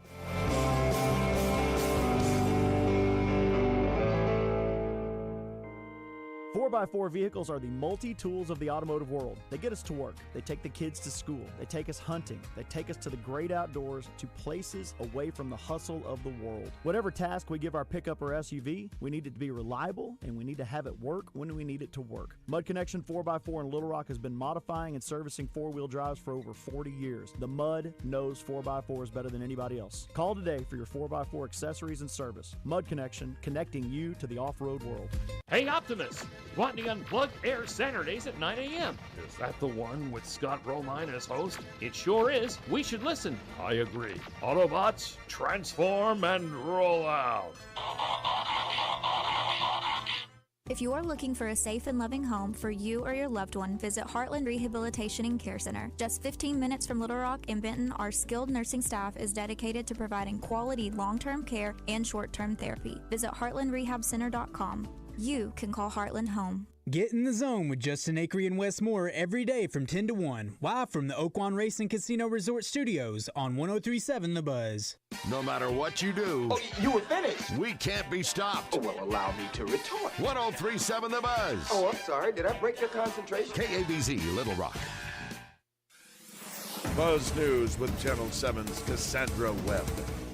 Little Rock police have identified the city's first homicide victim of 2024, and they believe he was shot and killed while trying to rob another man. Police discovered the body of 20-year-old Broderick Bearfield in the 5000 block of East 39th Street around 3:45 in the morning New Year's Day. A man later told investigators he had opened fire on Bearfield after Bearfield first pulled a gun on him. A second man in the same area reported being held up at gunpoint while sitting in his car. The investigation into Bearfield's death is ongoing. In Benton and Bryant, some people are cleaning up after a series of smash-and-grab robberies and vandalism over the weekend. Benton police say there was more vandalism than theft, with several reports of windows broken and most of the items inside vehicles not taken. Bryant police say one vehicle was stolen but was recovered later in the same day. From the Channel 7 newsroom, I'm Cassandra Webb.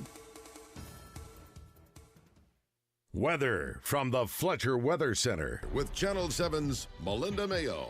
Mostly sunny and cooler today with a high of just 47. Tonight's low drops down to a chilly 32. Mostly a cold rain expected on Friday, but there could be a few areas of snow, mainly north and western Arkansas. From the Channel 7 Weather Center, I'm meteorologist Melinda Mayo. Today's special at the Riverfront Steakhouse in the Wyndham Hotel. Dinner for two for $60. Split a 10-ounce filet, fried shrimp, and our famous salad bar. At Edwards Food Giant, they know your family is important, and they also know that your time and convenience is as well. So why not take advantage of their heat and eat items in their deli department? Those famous Edwards Food Giant signature dishes with many of the same entrees and recipes that are served daily in the hot bar, all ready to take home and serve to your family tonight. And it can all be found at your favorite Central Arkansas Edwards Food Giant deli. This week's special is Edwards Signature Meatloaf for only $7.49 per pound, with twice-baked potatoes for just $4.99 per pound. Hi folks, it's Chris Zender here at Frank Fletcher Dodge Chrysler Jeep Ram in Sherwood. When you're in the market for a new Dodge Chrysler Jeep or Ram, we hope you give us a chance to earn your business. Here's some things to consider. Fletcher Dodge has been family-owned dealer here in Sherwood for over 25 years. We know how to take care of our customers to keep them coming back. Every Dodge Chrysler Jeep Ram dealer pays the same price for their vehicles. It's the dealer that makes the difference. We'll give you the best deal up front. No haggling, no arguing. We make it easy to buy a new vehicle, and we'll pay you more for your trade-in. Compare our deal to anybody's, and you'll buy from us. Come see us today for the deal of a lifetime on new Dodge Chrysler Jeep or Ram.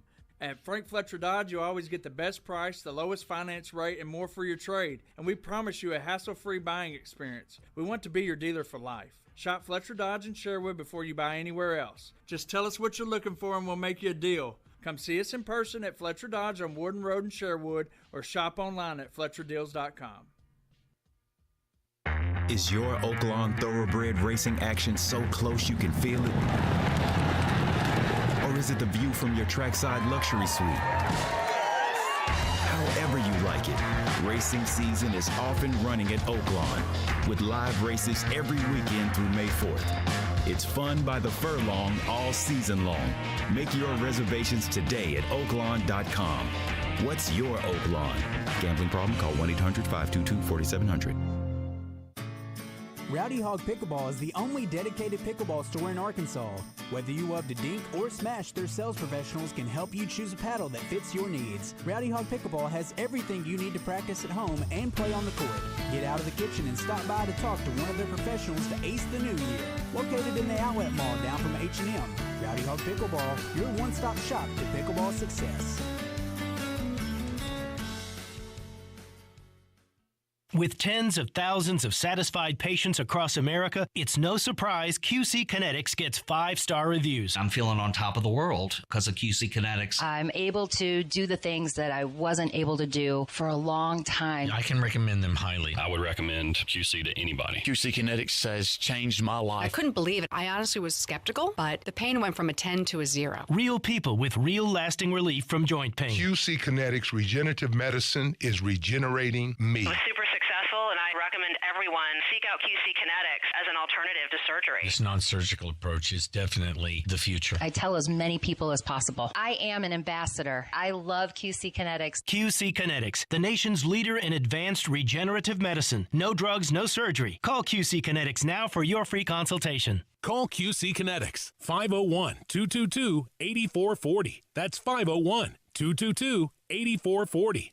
501-222-8440.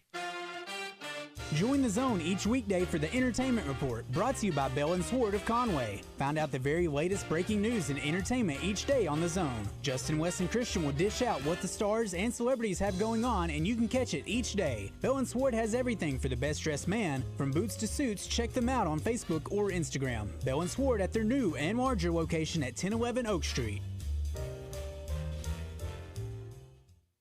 Serious injuries happen every day. If it happens to you, don't wait. Dial 8. Dial 8 for Rainwater, Holt, and Sexton. 888-8888. We can meet you online, at your house, or wherever is easiest for you. Dial 8. 888-8888 for Rainwater, Holt, and Sexton. Anywhere in the state, dial 8. We've got you covered, Arkansas. Anywhere in the state, dial 8. Rainwater, Holt, and Sexton. 888-8888. Responsible attorneys Michael Rainwater and Bob Sexton.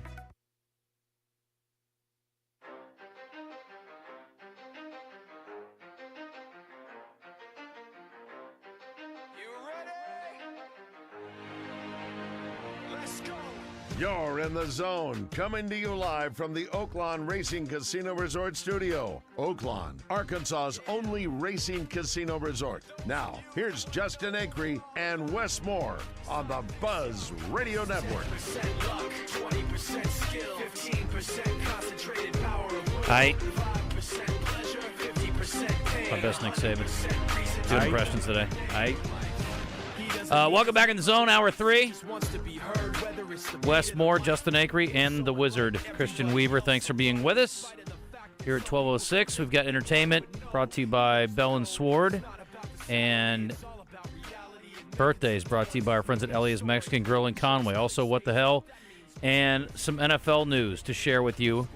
And there was a little NFL news in the entertainment report, too, a little tug-of-war verbally between Aaron Rodgers and his ayahuasca brain and Jimmy Kimmel, and his allegations being lobbed towards from Aaron to Jimmy. Not good.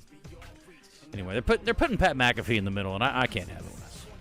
What do you got going on the Southern Structural Solutions text line? Over on the Southern Structural Solutions text line. This one I think we can address for those that are wondering. Okay. JK's asking, did you guys know that your signal is down? It's low. Yes, we are having transmitter issues. We're having phone issues. Happy 2024, folks. Those are our resolutions. We'll get those fixed before the end of the year. Or we won't, but I think we will. I think Y2K happened 24 years later. Good point. Yeah. When is BuzzBQ, and how do you register? That's from Brandon. Mother's Day weekend, 1037thebuzz.com when it's available, but it's not till May, so pump your brakes. But thanks for your interest. I'm excited about it. You can email Gemma at No, that's not what she is. She's Jay Haddock. JHADDICK at signalmedia.com. And she can also put you probably on the list for those who are not returnees to reach out to, potentially get a team in. Or you can just send it to me, Justin, at 1037thebuzz.com. I'm happy to forward it on. Guys, why are these guys transferring? Is it playing time? Is it money? If they didn't play where they were, why do we think they're going to help us? Just asking. And he's talking about the guys transferring into Arkansas, or those that are visiting this weekend, for example, that are in the portal. Guys leave for all kinds of reasons. I want more money. I didn't like my playing time. I don't like my coach. I want to be closer to home. Whatever. There's a million reasons. My girlfriend goes to Arkansas. The case of the South Alabama guys that are visiting, they were all conference. It's a chance for them to play in the SEC. I want to play in a Power 5 conference. That's another reason, yeah. Showcase your skill set to the NFL. Not that you can't get there from that level. You certainly can. Lots of great players have come from there. Yeah. DeMario Davis, anyone? Yeah. I think for some of them, it can be money. You look at some of the offensive linemen, maybe they weren't being paid that much at their school, and Arkansas is in the market for offensive linemen. Savage and I were having a conversation. He was asking me about Judkins. What do you think? What's the chances? And I put 0. Right. This guy's going to probably command $1 million plus. Yeah. And I think Arkansas has already spent their money, and they wanted to spend it on the offensive line. And I read and heard a report where offensive linemen, on the average, I'm not saying the guys at Arkansas got this, but they're getting anywhere from $250,000 to $300,000 on average. So let's say Arkansas, I'm just throwing this number out here, paid $200,000 for these potentially 5 offensive linemen. That's $1 million. Would you rather have one Judkins at $1 million or 5 offensive linemen? 5 offensive linemen. Me too, yeah. Because we saw last year you had good backs, but there was nowhere to run. Right. If you have holes to run, a good running back can become great. Yeah, no doubt. Seth McLaughlin is the center from Alabama, and say what you want about his bad snaps. He started 14 games for Alabama. He can command some money, and there are a lot of schools that would love to have him, and I bet Arkansas would be on the list. Again, maybe you move him to guard. But the dude knows how to play offensive line. You can't play offensive line for Nick Saban for a whole year and not be pretty good at what you do. Yeah, they had issues. Left tackle issues, starting a freshman. Left guard was an issue. I think they just – It wasn't a vintage Bama line, no, not by any means, but still. The right side was awesome. Yeah. That's when you watch them on key plays, they always ran to the right, and most of the time they were picking up good yardage to the right. Yeah. But it was not your typical Alabama offensive line. Mm-hmm. A little strange. I think that's pretty good. I did see one note I wanted to pass along. Hagen Smith has been named preseason first team All-American from Perfect Game. Look at him. Yeah, he is. I'm excited about their rotation as it right now. Mm-hmm. They got the Texas Tech transfer that was, freshman of the year, then last year's second team All Big 12. He was their Friday night starter, and he's coming into Arkansas probably the Saturday or Sunday starter when you look at Brady Tigert as the third option. That's right. 3 front-end starters, weekend starters. And that's, maybe it's somebody else that steps up and takes somebody's spot. Who knows? Maybe. Some live fan feedback, courtesy of the Gangster Museum of America in Hot Springs. Lamar and Puka won my championship for me, says Dogtown Darlin. Congratulations. Great pickup on Puka. No doubt. What a year he had. Our question of the day today, how will Arkansas finish in the SEC play? Curtis says, I think we finish 12-6 or 13-5. I am being optimistic, but Muss can get them there. Can. Mm-hmm. I don't know that I'd bet a lot of money if on I go that. through the schedule, it's probably like 11-7 or 10 something and like 8, that. But 11-7, yeah. then I'm like, okay, I need to be more realistic. They're going to lose some games. You think they should win. They'll probably win some games you think they'll lose. So I'll go 9-9. Oh, boy. I want to say 10-8. Lynn in Sherwood says paying high school athletes. This is from the morning show. It's a topic we haven't brought up yet, but you may have seen it. You got to be kidding me. You open that can of worms, and you'll totally destroy high school athletics. Well, that's where we are. Welcome to the world. We had some young men that are transferring to a power school in the state of Arkansas from a school that did not have a great year, going to Parkview. Again, I'm not mad at the kids. It's allowed, but the AAA does have a can of worms that it has allowed to happen, and they have targeted strictly that's private. Not really the AAA. Now that school choice, that's not AAA. That's everybody. Yeah, but athletics-wise, you can still say, okay, well, you can't go there and play. Again, you're going to have kids that can go and play and then go, okay, well, I want to go play for a good school now. I don't want to play for a school that's not as good. Mm-hmm. So, they've been so focused on leveling the playing field for these private schools that, again, who won in 6A this year? Who won in 7A this year? Were those private schools? Mm-mm. I think I got to think there's a way. Parkview. I got to think there is a way that some lawyer representing the private schools can attack this. How is that fair that now with school choice, that you can go wherever you want to and play? You can play football for one school, go to another school, play basketball, go to another school and play baseball, if that's what you wanted to do. Mm-hmm. But yet you can't go to a private school and play immediately if you're in that 25-mile range. I heard the morning. How is that legal? I got to think there's some basis there that a lawyer could attack, saying that this just isn't fair. You're discriminating against private schools. Sorry, go. That's okay. I heard RJ talking about this morning too, and there was the deal with Nick Smith where he transferred, right, and then there was a pushback from the school he left. Is there does the other school have to sign off on the move? I don't think so anymore. Okay. I think with school choice, you're just free to go. So when did this start? This year. Okay. We should probably get somebody. The governor? Somebody from AAA up. It's not a good thing. When we had that call to Coach Kelly a few weeks ago, and they were like, how can I get my kid to go to Sheridan? I was like, is that even legal? Apparently you can do whatever you want. He can't recruit them. So they can live in Wood Rock and just go to Sheridan if they want to? I don't know what the rules are. You can go anywhere you want to. You used to have to live in the zone, right? Right. And now with school choice, you can just go wherever you want. Whew. I'm almost done with it, personally, so that's good for me. But it is something that needs to be shored up or talked about or fixed. Mm-hmm. We're going the wrong way there, I think, as far as the lack of control or common sense. But I need to know more details. Maybe we'll get somebody up. Maybe get Lance or Bobby or somebody up. Education. To get your kid the best education. If it is not. No. Well, that's what it's intended for at the government level. Yeah, but for high-level athletes, you want to play in a successful program for a certain coach, it's a no-brainer, right? Mm-hmm. I don't understand why we're not seeing more of that. I think a kid announcing it on Twitter like he's a college student transferring in the portal is what was really kind of a tipping point for a lot of people. Yeah, that's where we are today. Yeah. Well, it is. That's where we literally talked about Look at Me Society yesterday. We went on and on about it, and it is the way it is. So, the transfers have been going on for years. Sure. Now, because it's legal, it's just right out there in your face. They can put it out there now. In the past, it was just kind of down low, and you'd be like, "Man, that kid's name sounds familiar. Where was he? Mm-hmm. Oh, he was the running back over at so and so school. I didn't know he transferred. Mm-hmm. Now it's just different." It is. All right, let's move on. Today's entertainment report is brought to you by Bell & Sward Gentlemen's Clothing in Conway. Check them out on Facebook and Instagram, or stop by Bell & Sward's new and larger location at 1011 Oak Street. Regularly drinking coffee or tea during middle age. Am I still in middle age? I guess I passed middle age. I'm not likely to live to be 100. Oh. Am I? You could. Did you see the tweet yesterday, the story about cancer, finding something that's very effective on cancer, a new treatment? What about it? They're really excited about it.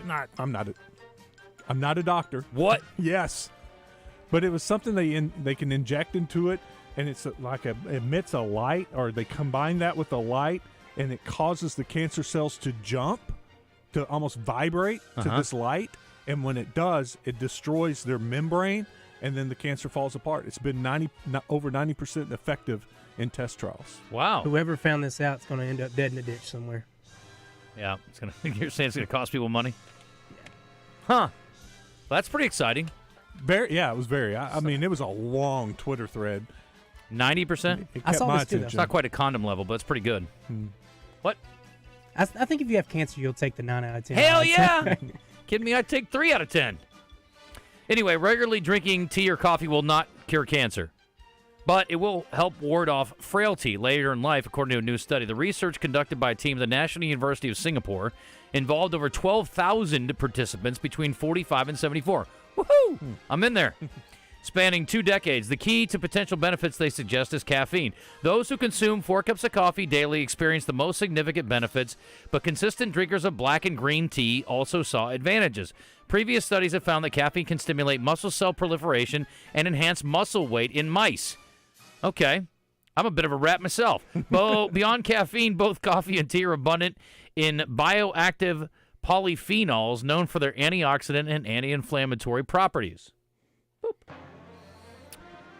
These compounds have been linked to reduce risks of diseases that exacerbate frailty, including diabetes, cardiovascular issues, obesity, and neurodegenerative disorders. Just kidding, no cancer. But anyway, that's good. As a heavy coffee drinker, I feel great. Let's go. I'll tell you why. Creamer. For why? I figure that's some unnecessary calories. You're just drinking black? Yep. I drink black in the morning until I end my fast, and then I throw a little creamer in there, just a touch. I'm done. Fine. Quite the absolutist over there. I'm trying. I respect it. Every little bit helps. Got a little pudgy over Christmas. I did too. What's that airplane quote? I like my coffee how I like. I'm in. I got a little belly working myself, but I don't blame it on coffee creamer. A Florida teen traveling alone on Frontier Airlines from Tampa to Cleveland mistakenly boarded a different flight and wound up in Puerto Rico. Logan Los, 16, waved goodbye to his family at Tampa International December 22nd, headed toward his first flight solo to visit his mom in Ohio for the holidays. I will tell you, Puerto Rico is a hell of a lot better than Ohio. Teens saw their passengers boarding and got in line, but the flight to Cleveland and another to San Juan departed at the same gate, and the one to the Caribbean island took off first, Frontier rep Jennifer De La Cruz told the outlet. He mistakenly boarded a different flight to San Juan. He was able to board as a result of an error on the part of the boarding agent. He was immediately flown back to Tampa on the same aircraft and then put on a flight to Cleveland the following day. Frontier extended its sincere apologies. Here's the deal. Again, if you're going to fly a kid without an adult and they don't know what they're doing and they have not flown a ton and they don't have a way to figure it out on their own, or they're not smart enough, or they're just inexperienced, don't put them on a budget airline. All these stories are the same. It's Frontier. It's, what was the one? Spirit. I mean, I don't know that American's better. I don't know that Delta's better. I don't know that United's better. But I tell you what, we haven't read any stories of those guys losing kids in the wrong place. Sorry you were trying to go to Cleveland and you ended up in Singapore. Rico. Yeah, whatever. Crazy. Couple of NFL entertainment crossover stories, Wes, right up your alley. You're going to be so excited. Kansas prosecutors on Tuesday filed a motion to dismiss 3 felony aggravated sexual battery charges against Jackson Mahomes. Why? Because he's innocent? Because there isn't video of it? Or because the alleged victim, or I'll call her the victim because we saw the video, refused to cooperate with prosecutors? A, B, or C? C. C is for correct. She said she'd assert her Fifth Amendment rights if she was compelled to testify. She wants to wash her hands of it. So now he can go on and molest other people without any kind of recourse. Yes. So that's good. Way to teach him a lesson, lady. Thanks a lot. But listen, if you don't want to go forward, that's fine. Here's the thing. I don't need anything else. I saw the video. I've read the stories. I've seen his social media. I know he's a scumbag. I don't care if he gets prosecuted in court or not. I know what I think of Jackson Mahomes. I don't need to know anything else. So I don't need her to go forward with the case. He's a Delta Bravo. I'm convinced. You want to argue the contrary? No, not at all. I just wonder why she decided not to testify. We may know. She doesn't want to deal with it. I don't blame her. It's a high-profile family, or maybe they paid her under the table. Yeah. But regardless, you could tell from the beginning she was embarrassed about the whole thing. Because it was like, she's just doing her job, and he comes up and starts kissing her. Idiot. I mean, it's embarrassing, I'm sure, in a lot of ways. I get it. I mean, if that happened to me, I don't think I'd want to deal with it. I mean, obviously, a little different depending on who it is. Anyway, the point is, you get it. So it is what it is. Aaron Rodgers is in some, I won't say hot water. That's not really a fair representation, probably. But Aaron Rodgers is getting some negative press, I guess. Which is basically all he's gotten from this Pat McAfee segment that he does? Yeah, he does the Pat McAfee segment, and he dropped Jimmy Kimmel's name during one recently in relation to the Epstein list. How do these Aaron Rodgers, Pat McAfee visits always end up something political? Like, you're on ESPN, talk about sports. Yeah, well, they kind of get out of the sports realm. We do too on occasion. Anyway, this is what Rodgers said. Once I heard the clip, I was kind of like, I'm not going to say I'm on Rodgers' side, but I think he was trying to be funny. They got beef, and Pat McAfee explains it here. And clearly, Pat McAfee does not want to be in the middle of all this crap. Bring it up, Foxy or somebody back there. Seats on it. Bring up Super Bowl 58. You'll see it. The emblem, put on the screen. And then bring up 57 and 56. Does that have something to do with the Epstein list that came out?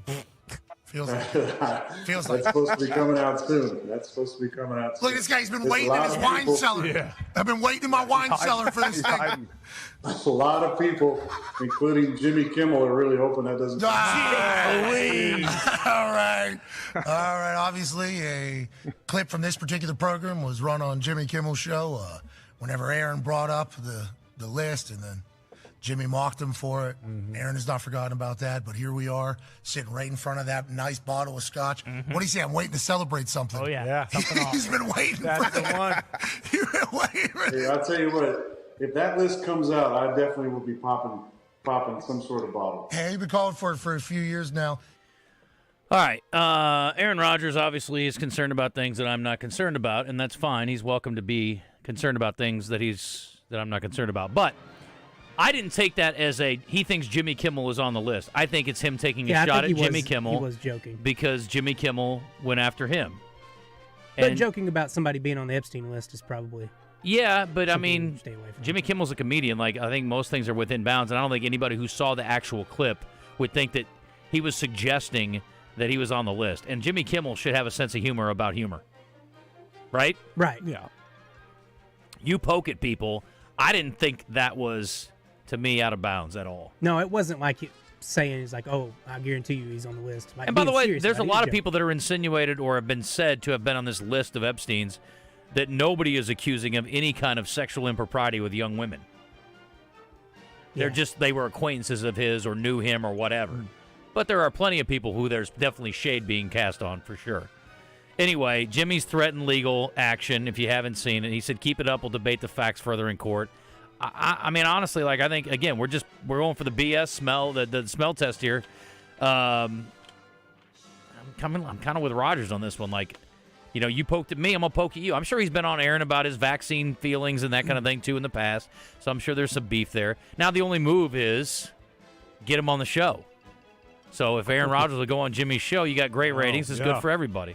So anyway, Pat McAfee's now been in the awkward position of having to apologize for someone else. I cannot tell you in my role here how many times I've had to apologize for something that someone else did. Now, I'm sure there are plenty of times people here have had to apologize for me, too. McAfee says, we apologize for being a part of it. I can't wait to hear what Aaron has to say about it. Hopefully those two will just be able to settle this, not court-wise, but chit-chat and move along, because remember, you're allowed to disagree with people's opinions. With that being said, I can understand why Jimmy got incredibly upset. Yeah, I completely understand that, especially with his position. But I also think Aaron is like, hey, this guy has said some stuff about me in his monologue and just trying to talk blank back. That's all it was to me. So, you know what, Jimmy? I respect you. I like you. You're my favorite late-night talk show host. But I don't think you can be sensitive, Sally, about that. And if anybody takes that seriously and is, really looking badly at Jimmy Kimmel over that comment by Aaron Rodgers exclusively, then you're too stupid to consider anyway. Anyway, more with Rodgers now. I checked all my resolutions. Doing more mushrooms in 24 was not on my list. However, apparently Aaron's planning on it. I encourage people to look into it. I don't think it's smart to maybe recommend it because people always want to blame other people for certain things, but I can speak from my own experiences. It was life-changing, has been life-changing, and it is something that I look forward to doing in some form or fashion this offseason as well. The dude is planning out his drug usage. Apparently, it must have been quite the spiritual awakening for Aaron Rodgers. Maybe after he does more, he won't pick on late-night talk show hosts who don't appreciate his jokes. I would like to refile my complaint that The Bachelor and The Bachelorette are the worst embarrassments in the history of television. What a turd of a concept. Again, women, I will refile this for you who have not heard my rant on this. Let me just say it again. If you are a woman and you respect yourself even a little bit, you can't join 49 other broads and throw yourself at some dude. It's very unsettling and off-putting. It's gross, and it's embarrassing, and it's beneath you. But that's the whole concept of The Bachelor, and everybody thinks it's great. Isn't this great? Isn't this great? Well, what about The Bachelorette? What do you mean? Well, 50 guys chasing one woman. That's called life. That's every day. That's the world. The Bachelorette's deal is baloney. Or the Bachelor deal is baloney. It's ridiculous. Anyway, it's very frustrating to me, and I have more respect for women than to watch this crap where they're over there fawning all over each other, and one chick's making out of them one night, and the next night this chick's sleeping with them, and this chick's taking him home to meet her family, and this chick's taking him home to meet her family. It's disgusting. It's ridiculous. Anyway, the follow-up is this. The bloom is off the rose for one of the latest bachelorettes, Rachel Lindsay. I don't even know who the hell she is. But anyway, she and her husband are getting divorced after a couple of years. Weird. I thought this was a real formula for long-lasting love. She's, he says, Rachel and I have made the difficult decision to part ways. Yeah, it happens. Sometimes loving yourself and your partner means you must let go. I love you so much, I got to let you go. Isn't that a Sting song? If you love someone, set them free, set them free. Anyway, show is stupid. If you watch that show, I'm sorry, you're part of the problem. I think most of the audience is probably women. Part of the problem. Part of most of our audience or most of that audience? No, most of the Bachelor audience. I'm not going to say I've never watched. I think most people listening to us probably don't watch The Bachelor. But there's a few. It took me a couple years to like, again, like when I was a child, I thought like a child, they spoke like a child. When I was young, like a 20-year-old guy, I was like, this is awesome. 50 chicks throwing themselves at one dude. This is great. This is totally the most non-realistic reality show of all time. I was into it. But now that I'm a grown-up, I'm like, that's gross. And it's sad. And it's pathetic. And if you respect yourself at all, as a woman, you should not be watching it, supporting it, going on the show, or in any way talking about it or even acknowledging it. It's yucky. It's disgusting. Does it still get good ratings? Probably. I mean, they're still doing. They wouldn't keep doing it if it wasn't. Yeah, if people weren't still advertising on that trash. Yeah. People love their reality TV. I mean, even Real Housewives is like high art comparatively. Anyway, million listing man myself. I don't like reality shows that are just reality. I want a reality show where something's going on, right? Mm-hmm. I want a reality show where we're building a house. I want a reality show where we're selling $1 million homes or something else. I want something else going on. I saw that dude has Jeff. What's his name? Oh, Jeff. On $1 Million Listing. Okay. I saw that he has another show, but I forgot what it was on. I think it may be on Peacock or something. I think they found such a compelling group of people on both New York and L.A. I love $1 Million. I could watch it all day. Fox had 2 new shows on last night, reality shows. One was they come out singing karaoke, but one of them is a real singer and the other is just faking it. Yeah. And you're trying to determine which one's the real singer. Is it like a famous real singer? Like somebody you know, or just somebody that's good at singing? No, just somebody that's good at singing. Right. Like one of the ones was... one is a famous and the other one's not a famous? Yes. Gotcha. Oh, that's and one of them last night was a Broadway singer. That she'd been in some Broadway shows, but she didn't look the part, but they guessed it and figured it out that it was her. And then the second show that followed it was... relatives of famous singer or famous people.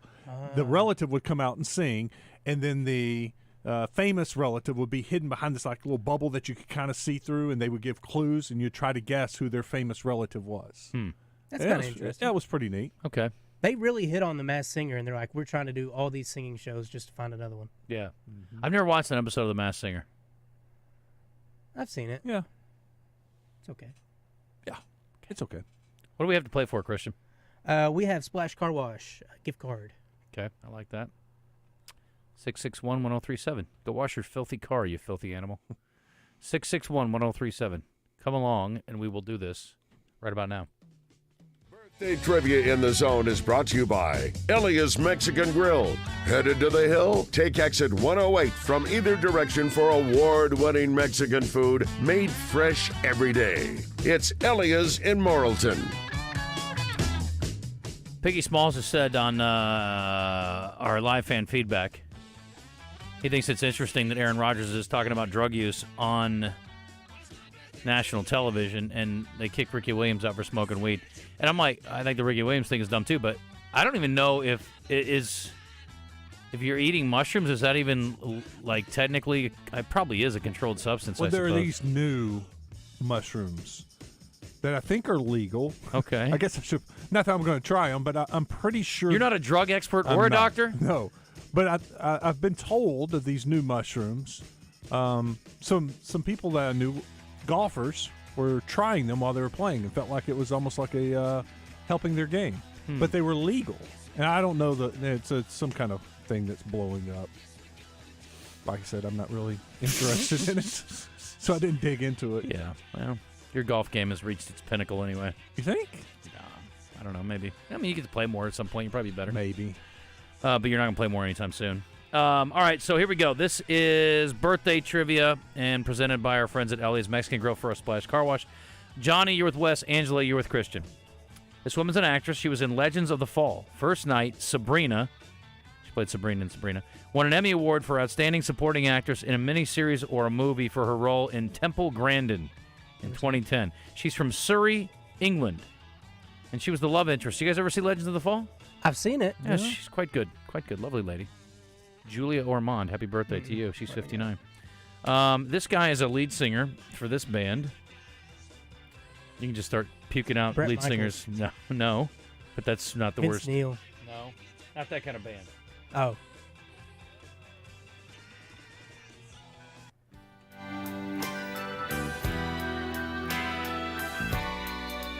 Christian's intrigued, and Wes is Sounds confused. familiar. I do not know who this is. Come on, yes you do.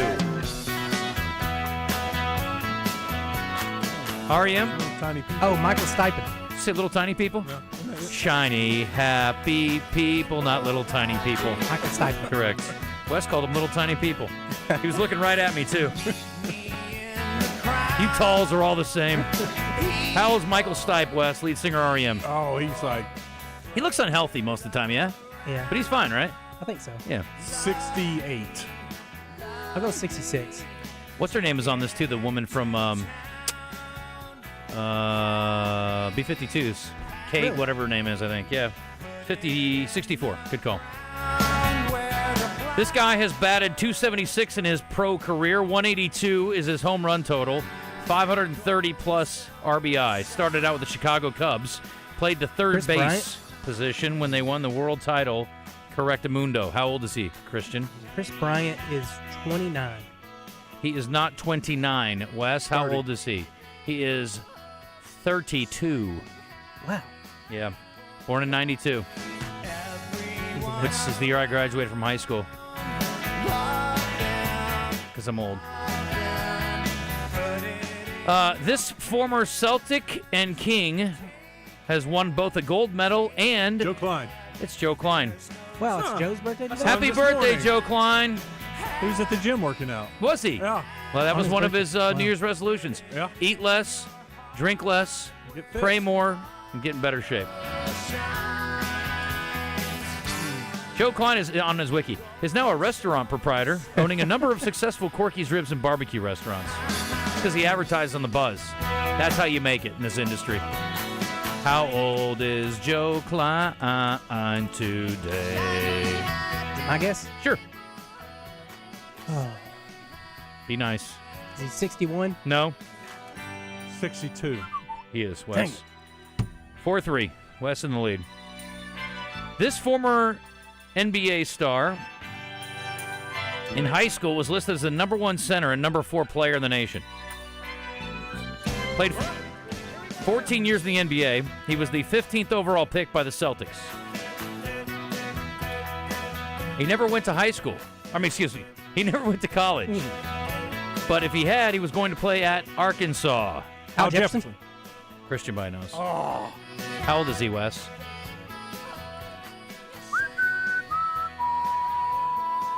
42. One-time All-Star. One-time third All-NBA. He is... That's impressive off the top of your head. 39. Bingo, bango, in your face. This guy actually was just named to the 2024 Pro Bowl. Probably the only player off of his team to do so. In fact, he was the only player on his team to do so. He's a former Heisman Trophy winner. He went for 1,014 yards and 11 touchdowns this year on a team that is trying to play spoiler this weekend in the AFC South. Derrick Henry? Derrick Henry! Think of Derrick! How old is Derrick Henry today? Derrick. Me? 30. Ooh, so confident. Yeah. Bingo bango. All right, 7-6 Christian. It comes down to this. Just kidding. This guy's already dead. It's over. Christian won. Who's the guy? Today is also former Heisman Trophy winning quarterback, former Chicago Bear. He died in July of last year. And next year, he would have been 100. He died last summer, but he would have been 100 next year. Johnny Lujack. You ever heard that name? Nope. Johnny Lujack. One of the early Heisman Trophy winners. 1925 he was born. True story. True story. All right, we'll check in with James. We got What the Hell coming up. Congratulations to Angela. Get your car washed up over at Splash. I was just on my Oakland Sports app. Yes, sir. They've got the odds for next year's college football playoff winner. And it is... Did you know that? I saw it from a different organization, but I did not look at the list. Oakland's got it. Georgia's the favorite right now. Okay. 350 plus 350. Alabama next, 450. Ohio State at 800. Texas also plus 800. Ole Miss. We were talking about the Rebels next year and how good they could be next year. They're the 5th highest team at plus 1,100. Oh, they're tied with Oregon. LSU's up there, plus 1,400. LSU cleared house yesterday. Their defensive staff, they needed to. I saw that. DC and 3 others. Yeah, safety, defensive line. I think everybody except for the linebacker coach. But they got everybody. Everybody's listed on here. Arkansas is plus 15,000 to win the national championship. Not that low when you look, probably about 35th or so. Where'd you find this? Oakland. Their sports app. I like it. So easy to use. So easy to put money in. So easy to take money out. And that's the goal in all this. Don't forget, you got live racing going on this weekend at Oakland. Go to oakland.com. Make your reservations. Get your tickets. Always great entertainment, live entertainment every weekend. You've got a smoke-free casino, 24/7 smoke-free casino. Great restaurants, mainline sports bar, fun place to watch the games. You can bet on the games in there. Great environment, good food. A lot of things happening at Oaklawn. Good entertainment coming. The races will be back this weekend. It's all happening down at Oaklawn in Hot Springs. Hey, it's the shooter Pat Bradley, and I'll be on Morning Mayhem Weekly presented by Gary Hill MSS Oil Splash Car Wash. There hasn't been an oil man specialist like Gary Hill since J.R. Ewing. Get your oil changed and car washed at Splash Car Wash. Go to cleancarfast.com for an unlimited wash pass.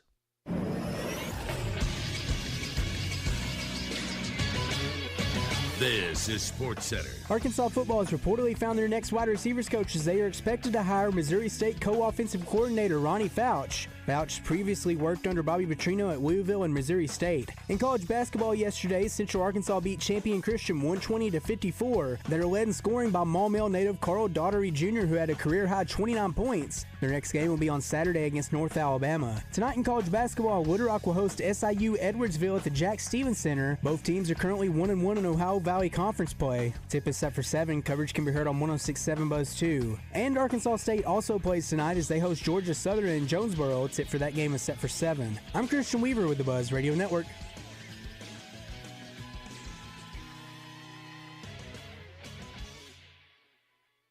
Arkansas, the wait is over. Brewski's North is officially open for business in the Lakewood Village Shopping Center. Doors open at 11 a.m. with all of your pub grub favorites and happy hour drink specials. Come get your grub on with the all-new Smash Burger lineup, best wings in the city with 11 different sauces, or try the new additions to the menu like the spicy Asian chicken salad. Live music starts the weekend every Thursday with karaoke every Friday and Saturday. Brewski's North, you home for lunch, happy hour, and late night. Your home for Dallas Cowboys football is 103.7 The Buzz. Presented by Beechwood Pinnacle Hotels. America's team on your fun and game station, 103.7 The Buzz.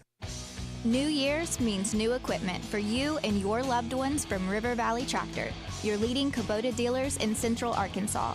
Start your countdown at River Valley Tractor with big savings on Kubota compact tractors and implements built to last you through all your seasons. Ring in the new year with River Valley Tractor in Bryant, Sherwood, Conway, Russellville, and Pine Bluff. Visit rivervalleytractor.com today. Is your Oaklawn Thoroughbred racing action so close you can feel it? Or is it the view from your trackside luxury suite? However you like it, racing season is off and running at Oaklawn with live races every weekend through May 4th. It's fun by the furlong all season long. Make your reservations today at oaklawn.com. What's your Oaklawn? Gambling problem? Call 1-800-522-4700. You've heard it here on The Buzz several times. Gary Hill MSS Oil, there hasn't been an oil man specialist like this since Who Shot JR. Well, we figured out who shot JR, and he wasn't even shot. He was caught at Splash Car Wash getting an oil change, full detail, and wash. All the Ewings were there. JR, Sue Ellen, Bobby, Pam, Miss Ellie. Get your oil changed the next time you're at Splash and let them know JR, I mean Gary Hill, sent you. Call Gary Hill MSS Oil at 501-200-7089. As far back as I can remember, I always wanted to be a midday sports talk show host in Little Rock, Arkansas. We are living the dream every day here on The Zone. Now, let's see what the fellas are up to. Darn right. This segment brought to you by our friends at Cash, 501-850-0265. Sandwiches, wraps, pizzas. Man, if you haven't had lunch yet, that all probably sounds pretty darn good right now. How about a caprese panini? It sounds pretty good to me. It's an option on the menu. Great pizza options, salads. They've got the half sandwich cup of soup if you're looking for something lighter. And you can go by there for lunch or dinner. And special events, obviously, always great, too. Great for a romantic dinner or a casual dinner with friends or a place to pay up on a wager that you lost to the mayor of your favorite city. Go by and see them. 11 a.m. for lunch, dinner at 5. And, of course, the bar and lounge opening at 4 for cocktail service. And upstairs at 5 as well. So it's just a great place to have a drink, chop it up with your friends, or book a special event. CashLittleRock.com, C-A-C-H-E, LittleRock.com. Valet parking as well, right in the heart of the River Market. It is Cash Restaurant, delicious. And I'll be making a date to head over there soon. Benny says, what the hell? No way you get it in, Justin. For the new year, you should really work on your time management. You somehow get worse each show. Well, why don't you bite my Rusty says, I know Wes is employed by Fox and trying to promote their shows, but the two he described sound like trash. I don't know. We all kind of gave the same. Probably didn't do a great job of describing it, but I had it on while I was working. I was entertained. Sure. You got anything on the Southern Structural Solutions text line? Nah, you better do what the hell. I don't think you can get it in. I had a nickel.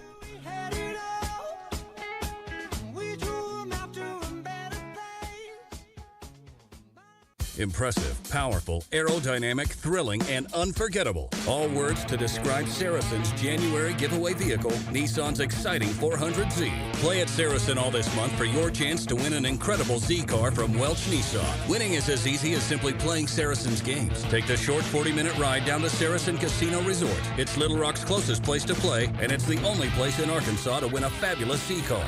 Saracen Casino Resort.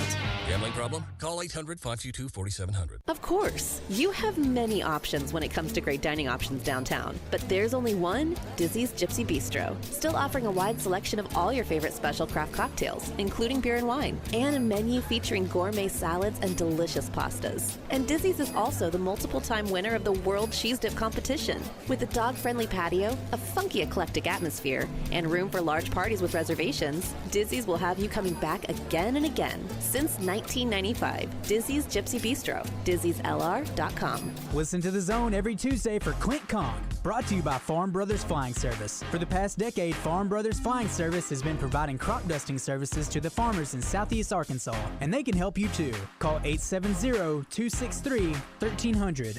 Cards issued by Sutton Bank and Celtic Bank, members FDIC. Terms and conditions apply. Are you the decision maker in your company? Consider this. For the first time in decades, there's a better option for a corporate card and spend management platform. Meet Ramp, the only corporate card and spend management system designed to help you spend less money so you can make more. Most corporate credit cards offer points as incentives, but those points amount to less than their worth in real cash value. Ramp's corporate cards offer you cash back, real money in your pocket.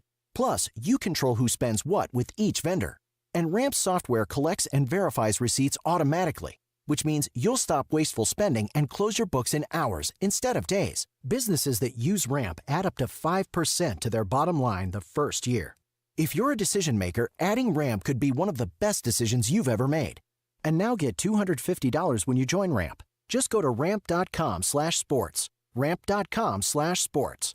ramp.com/sports. Say yes, the Arkansas Democrat Gazette Wedding Show, Sunday, January 14th at the State House Convention Center in Little Rock. VIP tickets are now available, and you can get yourself and a guest entry to our exclusive Wedding Show collective event held the Saturday before the wedding show. VIP perks include bride t-shirt, tote bag, new swag, custom labels, prizes, reserved seating at the stage, and early entrance into the show. A limited amount of these exclusive tickets are on sale now at arkansasbiocommunity.com or find us on Facebook at ADG Wedding Show. 103.7 The Buzz is home for Razorback basketball. Be sure to stick around after the game for the Gwatney Chevrolet Gwatney Buick GMC postgame show with Wes Moore and Josh Neighbors, live from Walk-Ons in Little Rock, presented in part by Ortho Arkansas and First Security Bank. You're back in the Oaklawn Racing Casino Resort Studio, home of the Zone. To get into the show, call or text 661-1037. Now, let's see what Justin and Wes have to say on the Buzz Radio Network.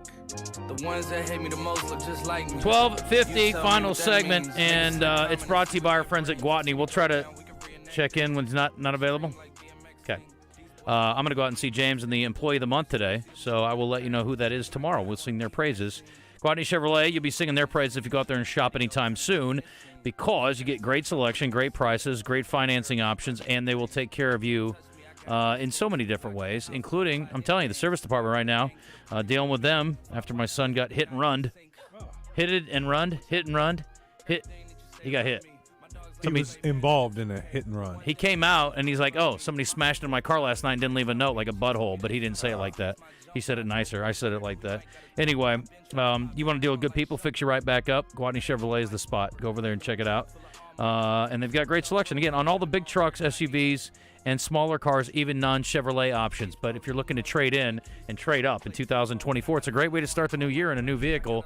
You can go to Gwatney Chevrolet and take care of all of it under the, with the great kind of caring experience you'd want from a car dealer that you're not going to get most places. So go by and see our friends out at Gwatney Chevrolet. It's the Gregory Street exit in Jacksonville and online at GwatneyChevrolet.com. What the hell, bro? What the hell's going on here? What the hell's the matter with you? All right. I don't know what took so long. It's like the famous serial killer said when they finally arrested him. The folks at Harvard had finally let their president go after their whole controversial trip over to visit with the folks in Congress, and then finding out that she had plagiarized her dissertation, or at least part of it. They finally have let Claudine Gay go. So I don't know what's next for Harvard, but I'm like, you're Harvard. You're not like, and again, nothing against community colleges. I got no problem with that, but you're not some community college. You can't be a president at Harvard and have been busted for plagiarism, right? Mm-mm. No, that's not a good look. No. Anyway, tell me what you guys think about this. This could be a question of the day. I honestly would not have a huge issue with it, but that's me. An engaged woman has been dubbed cheap and tacky for charging family and friends a minimum fee of $65 to attend her wedding. The bride's billing strategy was revealed by an irate attendee who took to Reddit to ask whether it was wrong to expect guests to cover wedding costs, claiming they received the invitation in the mail, which required the $65 if RSVPing yes. Would you pay $50 to go to a wedding for somebody you care about? Yeah. I don't mind chipping in $50. It's expensive. Mm-hmm. As a father of two daughters, I think it's a brilliant idea. Someone I care about, yes. Yeah, but just like a rando. Here, my policy when I was younger was, am I in the wedding? Then I'm not coming to your wedding. Sorry, we're not good enough friends. Yeah. If we're not buddies enough that I'm in it, I'm not coming. And I had a lot of female friends too, but like I wasn't necessarily getting invited to their weddings. These like college friends, right? But yeah, my buddies, I'm like, if I'm not, but I was in like, I'm not kidding you, like a dozen weddings. And that crap's expensive. Yeah. Like you got to buy a tux, plane ticket, hotel room, all the lots of food stuff. But I'd get $50. Like I don't mind. But I mean, I may impact your gift in that regard. Like I'm like, here's $100 for me and my date, but you're only getting like $50 for your gift instead of $100 or $150 or whatever I would have spent. This is a weird one. I'm glad Coach Kelly's not here because he does not like butt stuff. Chinese chess engulfed in a turmoil at the end of last year. A national champion stripped of his title following unsavory allegations involving cheating. I won't even pronounce his name, but it starts with an X. That's the Chinese chess. It's okay. Jiangqi. I think that's pretty good. Xiangqi. Jiangqi. Sounds about right. Thank you. It's I made it sound French, but it's okay. The most popular board game in China. It dates all the way back to the 1st century BC. There's a 48-year-old champion, and they addressed his behavior in post-game celebrations. His name is, I don't know, Yan. Consumed alcohol with others in his room the night of the 17th, and then defecated in a bathtub that he was staying in on the 18th. An act that damaged hotel property, violated public order and good morals, had a negative impact on the competition and the event, and was extremely bad character. They also think he was using electrified anal beads to help him know what to do in the particular game. Yeah, didn't we have a report like a few years ago that there was a pro chess player that was using electrified? I don't know. Anal beads? I don't know what I'm supposed to get from that. I don't think he's the first one. I mean, I don't know that a tingling in my back door is going to help me decide whether to move my rook or my knight or what to do in Chinese checkers. I don't know. Maybe they have somebody behind the scenes and they're like running it through a AI, and they're like, they beat twice if you move this. Or you go touch your knight and they buzz you like real hard. No, I'm just kidding. No, I meant my queen. Like, no feeling. Okay, good. That's the one. A North Carolina pastor was arrested after allegedly attempting to deep fry a McDonald's employee. According to Business Insider, the incident occurred Thursday at McDonald's in High Point, North Carolina, where 44-year-old Latoya Gladney was a manager in training. She said her employees were disrespecting her. She called her 56-year-old husband. He shows up, gets into it with one of the employees, wraps his hands around the guy's neck and tried to shove his head in a deep fryer. A fight ensued, as you might imagine, and the guy punched the victim in the face. until several employees were able to break it all up. He's been set at $1,000 bail. I mean, if your wife calls and says she's being disrespected at work, you going to go over there and beat somebody up? Yeah. You would? Throw him into the fryer? Heck yeah. I would be like, that sucks, honey. Too bad for you. Maybe you should get a new job. And this is, to me, again, that's excessive. That's excessive behavior. So is this. A South Florida business owner is accused of shooting a landscaper Friday after the guy allegedly blew leaves onto his property. It's in Miami-Dade County, Florida. Florida man. Claudio Arundel, 52, charged with 1 count of attempted murder. Police said the landscaper was working across the street. The guy was upset that the leaves blew onto his property, and he pulled out a gun and shot the guy. He didn't even, warn him with the gun or fire a shot in the air or anything. He just, shot him. Surely this was something that was going on week after week. And finally he said, look, you do it again, I'm going to shoot you. Right? It wasn't just... Surely the guy would have called the cops before he blew any more leaves. I mean, I don't know how much money a leaf blower makes these days, but can't imagine it's enough money to risk being shot over it. But that's just me. And last but not least, a man found dead inside an airplane engine Monday, Salt Lake City International. Say he breached an emergency exit door, walked on the tarmac, and climbed inside the engine. That's a bad move. 30-year-old Kyle Effinger of Park City, Utah, was unconscious inside an engine mounted to the wing of a commercial aircraft loaded with passengers. It had been sitting in de-icing, and the engines were rotating. He was a ticketed passenger with a boarding pass to Denver. After they located him, police shut down the aircraft's engines.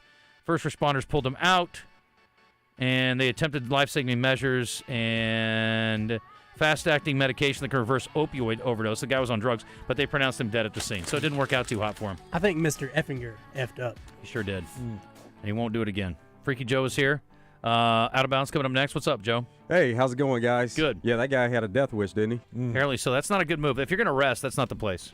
So, yeah, coming up on Out of Bounds, Todd Pierce, Reggie Swinton are here, and we're going to talk about some NFL players sitting. We're going to talk about some of the top coordinators that are lined up to get some NFL jobs. And with Reggie being a punt returner, kick returner, those guys don't sit. They play. Yeah. Punt returners and kick returners may not even be necessary with the way the NFL is trending in the not-too-distant future. They're going to keep them around. Well, kick returners, I don't know. Punt returners probably for sure. I want to get his thoughts, too, on Lamar sitting with the bye week afterwards, too. So 2 weeks of sitting for the starting quarterback for one of the favorites to win Brock Purdy also. Yeah? He's sitting also? Yeah. Okay, well, there you go. All right, stay tuned. Out of Bounds coming up next. At Eat My Catfish, fall is our favorite time of the year, and football season isn't the only thing making a comeback. Available now, our famous shrimp gumbo and Cajun boudin balls make their return to the menu. Order online at eatmycatfish.com. Eat local, eat fresh, Eat My Catfish. Court TV's Chanley Painter checks in with Morning Mayhem courtesy of the Gangster Museum of America in the Hattery of Hot Springs. The former Miss Arkansas will fill us in on the latest high-profile cases. Don't miss Chanley Painter with Morning Mayhem on 103.7 The Buzz. Some people are born for more fun, more freedom, more excitement. Some people are born and see the future before it's here. They see the GV70 for its sleek design and unmatched handling and performance. They see the G90 for its space, luxury, smooth ride, and unsurpassed technology. What were you born for? The all-new Genesis of Conway, now open at 1075 Collier Drive in Conway. The future of luxury, today. Did you know Arch Marine is the kayak leader in Central Arkansas? Right now, get 20% off all feel-free kayaks. All the prices are falling on kayaks this month. Don't forget, we repair ATVs. Your granddaddy trusted Arch Marine, and so can you. Our guys aren't so bad, right? This is taking unsportsmanlike conduct to a whole new level. Well, maybe not. 103.7 The Buzz, KABZ, Little Rock. Welcome to the Arkansas Blue Cross and Blue Shield Razorback Report, a daily look at Razorback athletics. Arkansas Blue Cross offers affordable dental and vision insurance plans for all ages and budgets. We're talking Razorback athletics next with your host, Chuck Barrett. What does it mean to be